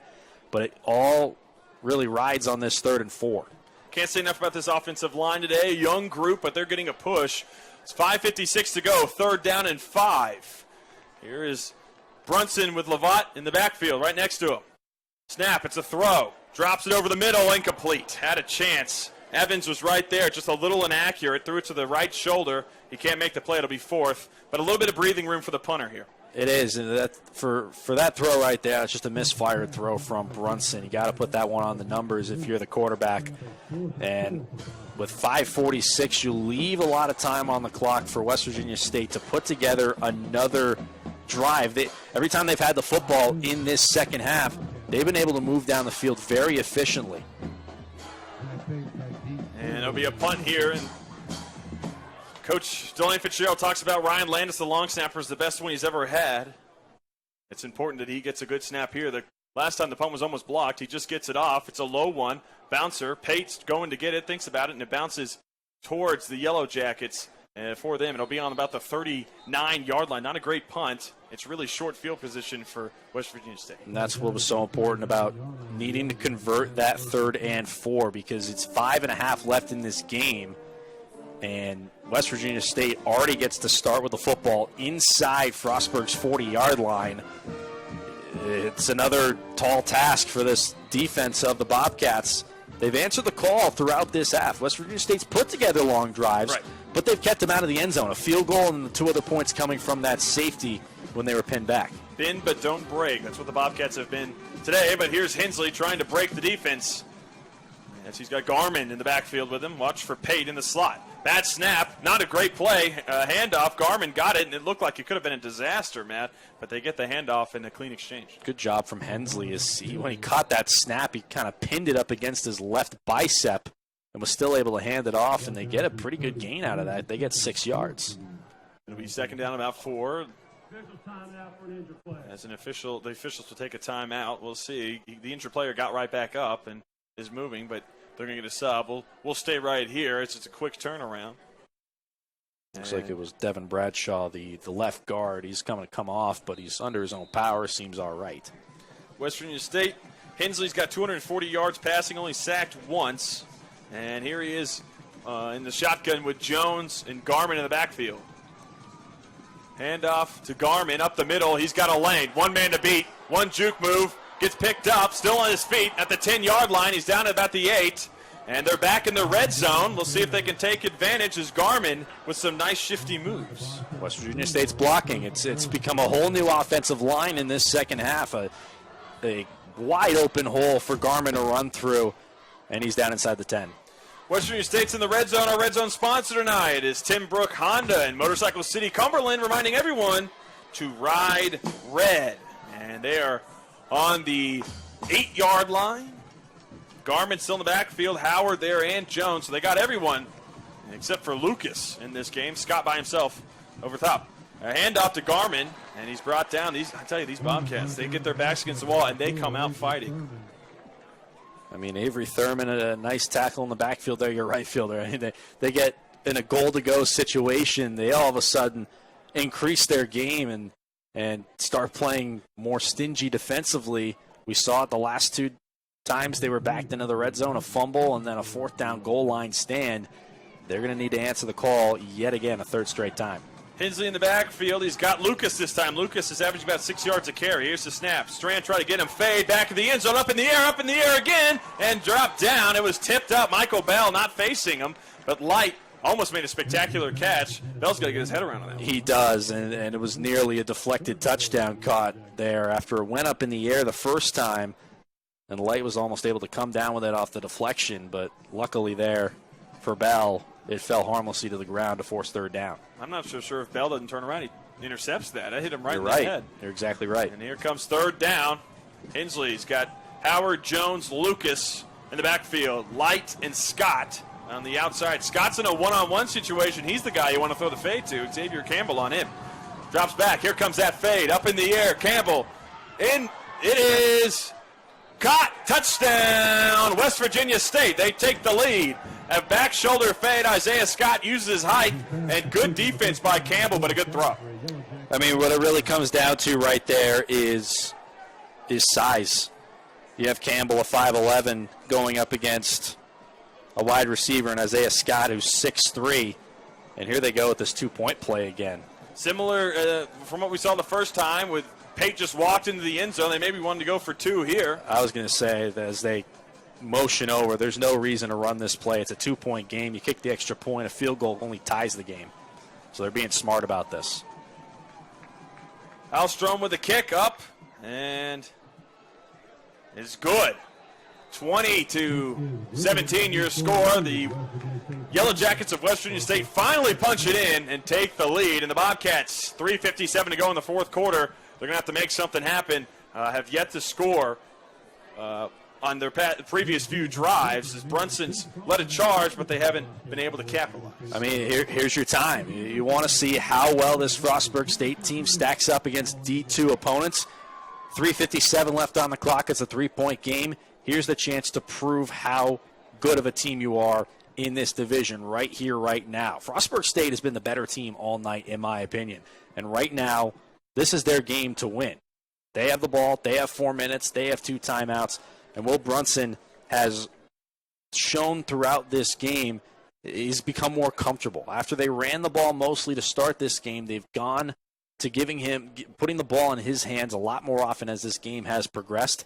And now with 4 minutes left in this game, needing at least a field goal to tie the game, it's going to be up to him, the grad transfer from D1 UAlbany, to lead his Bobcats down the field. And Brunson, I don't know if you mentioned this earlier, but he's had some pretty big wins against some fairly large opponents in Division I. You're exactly right. 2016, he came in and led a 22-point comeback against a ranked University of New Hampshire team on the road when he was with the Great Danes of Albany. So he's been in this situation before, no stranger to this kind of pressure, but with a new offense, let's see if he can lead his team down the field. Bobcats haven't scored a point in their last 4 drives. The last point's coming at the beginning of the third quarter. Here's the kickoff. The kickoff brought to you today as it's reeled in by Terrell Brown, by the Toasted Goat located at the historic Hotel Gunter. Brown at the 30-yard line. Bounces outside. They can't bring him down. He's bouncing around. He goes around again. Flag on the play. Maybe a block in the back. He's still on his feet on the 40-yard line. There's 3 flags. Toasted Goat is located at the historic Hotel Gunter in downtown Frostburg. And Terrell Brown's just fun to watch, I got to tell you. I'm not sure this is going to stay at the 40-yard line, but my goodness, this guy just does not give up. He's just juking around every defender in sight, trying to get as many yards as he possibly can. But, I mean, Terrell Brown has shown tonight what kind of dynamite player he is. There's a reason last year's number 82, personally I called him Dante Hall, former Kansas City Chief. Now he's 23. He's moving into his Devin Hester phase of his career, so he's just got a human joystick. Be a hold on Frostburg State during the return. We'll see where that puts them as an injured player. Just seems to be cramping here late in the game. As temperature-wise, pretty nice, 66 degrees. Can't complain here at Frostburg, Maryland. It's been about 70 all day today. Up in the mountains, folks, that elevation is nice with a little bit of a breeze for this early September matchup. Thanks for joining us today here on the Bobcat Sports Network, presented by WDZ and 99.5. We're excited to be calling the games this season, going on the road as well, as Brunson at the 20-yard line is trying to mount a comeback. 3:44 to go, and the Bobcats need 3 points. Well, Brunson, what are you made of? It's your time to shine right now. 80 yards. Let's see what he can do with this time and 2 timeouts. Twin receivers at the top. Lovat in the backfield. Handoff up the middle. Gets through. If he could have just gotten through that one, he would have found himself a seam and a first down. And it's a carry of 6 yards. It's second and short. That's a great start. Lovat hasn't really had a a decent run like that since the first half, and for him to go out left and get 7 to start this drive, couldn't ask for a better start for the Bobcats. He's up to 79 yards, correction, 86 on 20 attempts, as he's putting together quite a day. 2nd and 4, Brunson in the backfield, twins to his right. Lovat in the backfield, hands it off, bounces outside. Can he get the speed? He does, gets the corner, loses containment, goes up and goes down at the 40-yard line. Gavin Lovat, he's putting together a drive here, man. He really is, and there were 2 defenders for the Yellow Jackets right on the right edge of the line of scrimmage that he just outran. He just got around the outside, outran both of them, hurdled over another tackle to get up to the 40. Gavin Lovat has woken up here to start this drive. 2:55 to go. 1st and 10 on the 41-yard line of Frostburg State. Brunson with a fullback. Facey now in for Lovat. Forte in front of Brunval. 2 receivers out to the left. Here comes the snap, hard count, handoff, up the middle. Facey finds a hole, bounces outside, tucks that ball, and falls forward for a gain of about 5. And West Virginia State's defensive line seems to be suffering here a little bit from some good push by the offensive line. They're really pushing them up front, and if you keep putting together these sizable runs, 5, 6, 7 yards, no reason to stop running the football until you have to because of the clock. 3 plays, 27 yards, all rushing. Isaiah Horn checked in. Isaiah Horn is a kick returner, a little bit more of a home run hitter for this offense. He's got a bit more of a burst, but he's getting his first action in today's game late. He's got to make sure to tuck the ball, and it looks like they're going to call a timeout. Timeout, 2:04 left in the 4th quarter, and Frostburg's going to take it. I think we'll take it as well. 20-17 your score. West Virginia State on top of Frostburg State. We'll step aside here. This is the Bobcat Sports Network, 99.5 WDZN.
Huge play for Frostburg State. Lincoln Ikubu catches a 20-yard reception from the Brunson pass. He falls down and reels it in. It's 1st and 10 there on Yellow Jacket territory on the 35-yard line. Welcome back.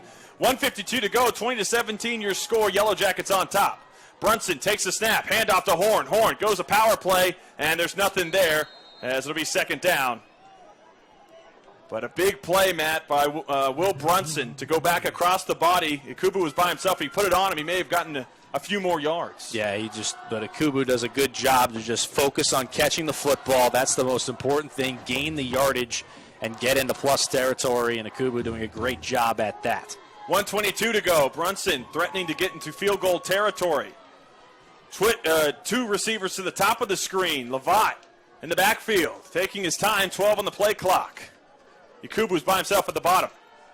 He's looking for him, out route. He's got him. A lot of back and forth. It's incomplete. It was a low throw, as it'll be 3rd and 10. A big play here for the Bobcats. It's 2-down territory. We'll see if they want to try and get a run here and gain some yards. They got to get at least into field goal territory. Right now at the 34, it's to be about a 52-yard field goal. Still a little too far for my liking for Jeremy Harrison. You got to get this ball closer. And they have Lovat in the backfield, but I think you got to throw this football if you're Will Brunson. Terrell Brown in the slot as Ikubu at the top. Brunson draw up the middle. Lovat, nothing going. Gains 2 or 3 yards. That's just off of raw effort, and it'll be 4th and 9. Now they're going to let the clock run. They still have that timeout, but you're not in field goal range, so you got to convert this right now or it's ball game. Brunson's getting the call, and this is becoming the game. We'll see what Coach Fitzgerald's wanting to do. wasting a lot of time here, and I think Coach Fitzgerald just wants to take this play clock all the way down, call timeout, and talk things over with his quarterback. It's 4th and about 10, and I think you're exactly right, Matt. 7 on the play clock, 6, 5, 4, and that'll do it. As Coach Delane Fitzgerald's going to call timeout with 17 seconds on the dot left, and he's going to. This is the most important play of the game. You've got to discuss this.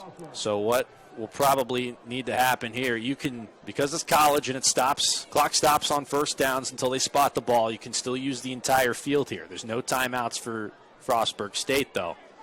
You convert this and you stay in bounds. You have to sprint to the line of scrimmage and spike this football and try a field goal with 17 seconds. And obviously, if you don't convert, that's ball game. Spectacular drive today by Will Brunson. Brunson is 14 of 24, 202, 2 touchdowns and an interception. Brown is just 2 yards away from 100. And Lavat's got over 100 yards, Facey with 33. Interesting call here. You got to figure you want to put the ball in the hands of Will Brunson, your grad transfer quarterback. You absolutely have to, and I think they probably should have done that on the third down play, but I'm not. The draw play is the next best thing if you're going to run the ball. But now with 4th down, this is an obvious passing situation for Will Brunson. He's found Terrell Brown. He's had a big night. Lincoln Ikubu had a nice big catch earlier on this drive. Those are the 2 guys that the defense will key on. So if it's those 2 guys that are covered, it's a question of who else could break free in this West Virginia State secondary, because you know they're going to be locked tight on those receivers. Be interested to see if they bring a blitz here as well. It's 4th and 10. Kick team's coming out. It was a quick turnaround. There's 19 on the play clock. Harrison's lining it up. And this will be definitely a long for Jeremy Harrison. The defense isn't set. We'll see what they've got. 17 seconds and a timeout call. They're going to make them use their timeout, West Virginia State, and we'll see what Coach Delane Fitzgerald wants to do here. As West Virginia State wanted to make sure their defense was set, and there's a lot of confusion, maybe playing a game of cat and mouse. That might be what it is, but that's a smart play there or smart call, I should say, there from Coach Fitzgerald to kind of go against the grain there and make it seem like he's going to send out his offense and then quickly send out the kicking unit. But, I mean, it's a 52-yard field goal to tie the game. I mean, if you can trust your kicker to make that field goal, by all means, go for it. It's the best option. But if there's any hint of a doubt that he can nail this 52-yarder, you put it in the hands of Will Brunson.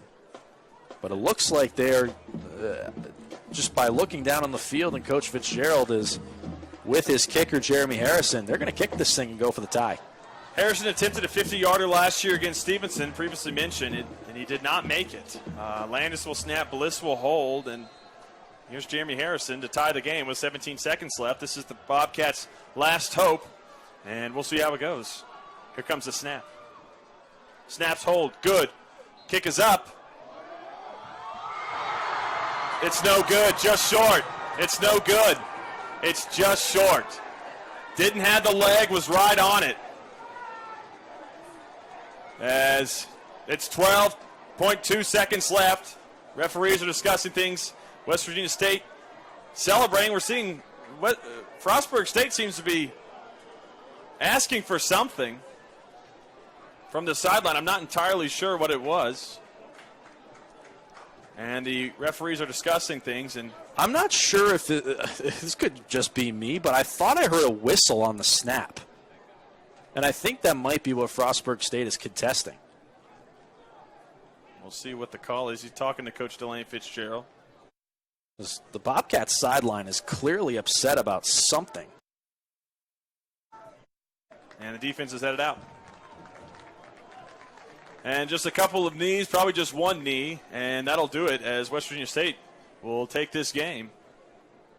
And the home opener here at Frostburg State, Bobcat Stadium, really well-played game by both teams. It really was, and just to talk about that kick, I mean, Harrison really got behind it. He just did not have enough by inches to get it over the crossbar. And it's a tough loss if you're Frostburg, but a well-fought game in their Division II and MEC debut. Absolutely, and they've done a great job. We'll talk more about that in the postgame show. 2 seconds left on the clock. And that'll do it. Your final score, 20-17. Frostburg State falls to West Virginia State in the MEC opener as the Yellow Jackets move to 1-0. Frostburg State falls to 0-1. Folks, stick around for the post-game show presented by the Bobcat Sports Network as we'll discuss all the games happenings and name the player of the game and the drive of the game. This is the Bobcat Sports Network presented by 99.5 WDZN.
Welcome back to the Bobcat Sports Network. Your final score, 20-17.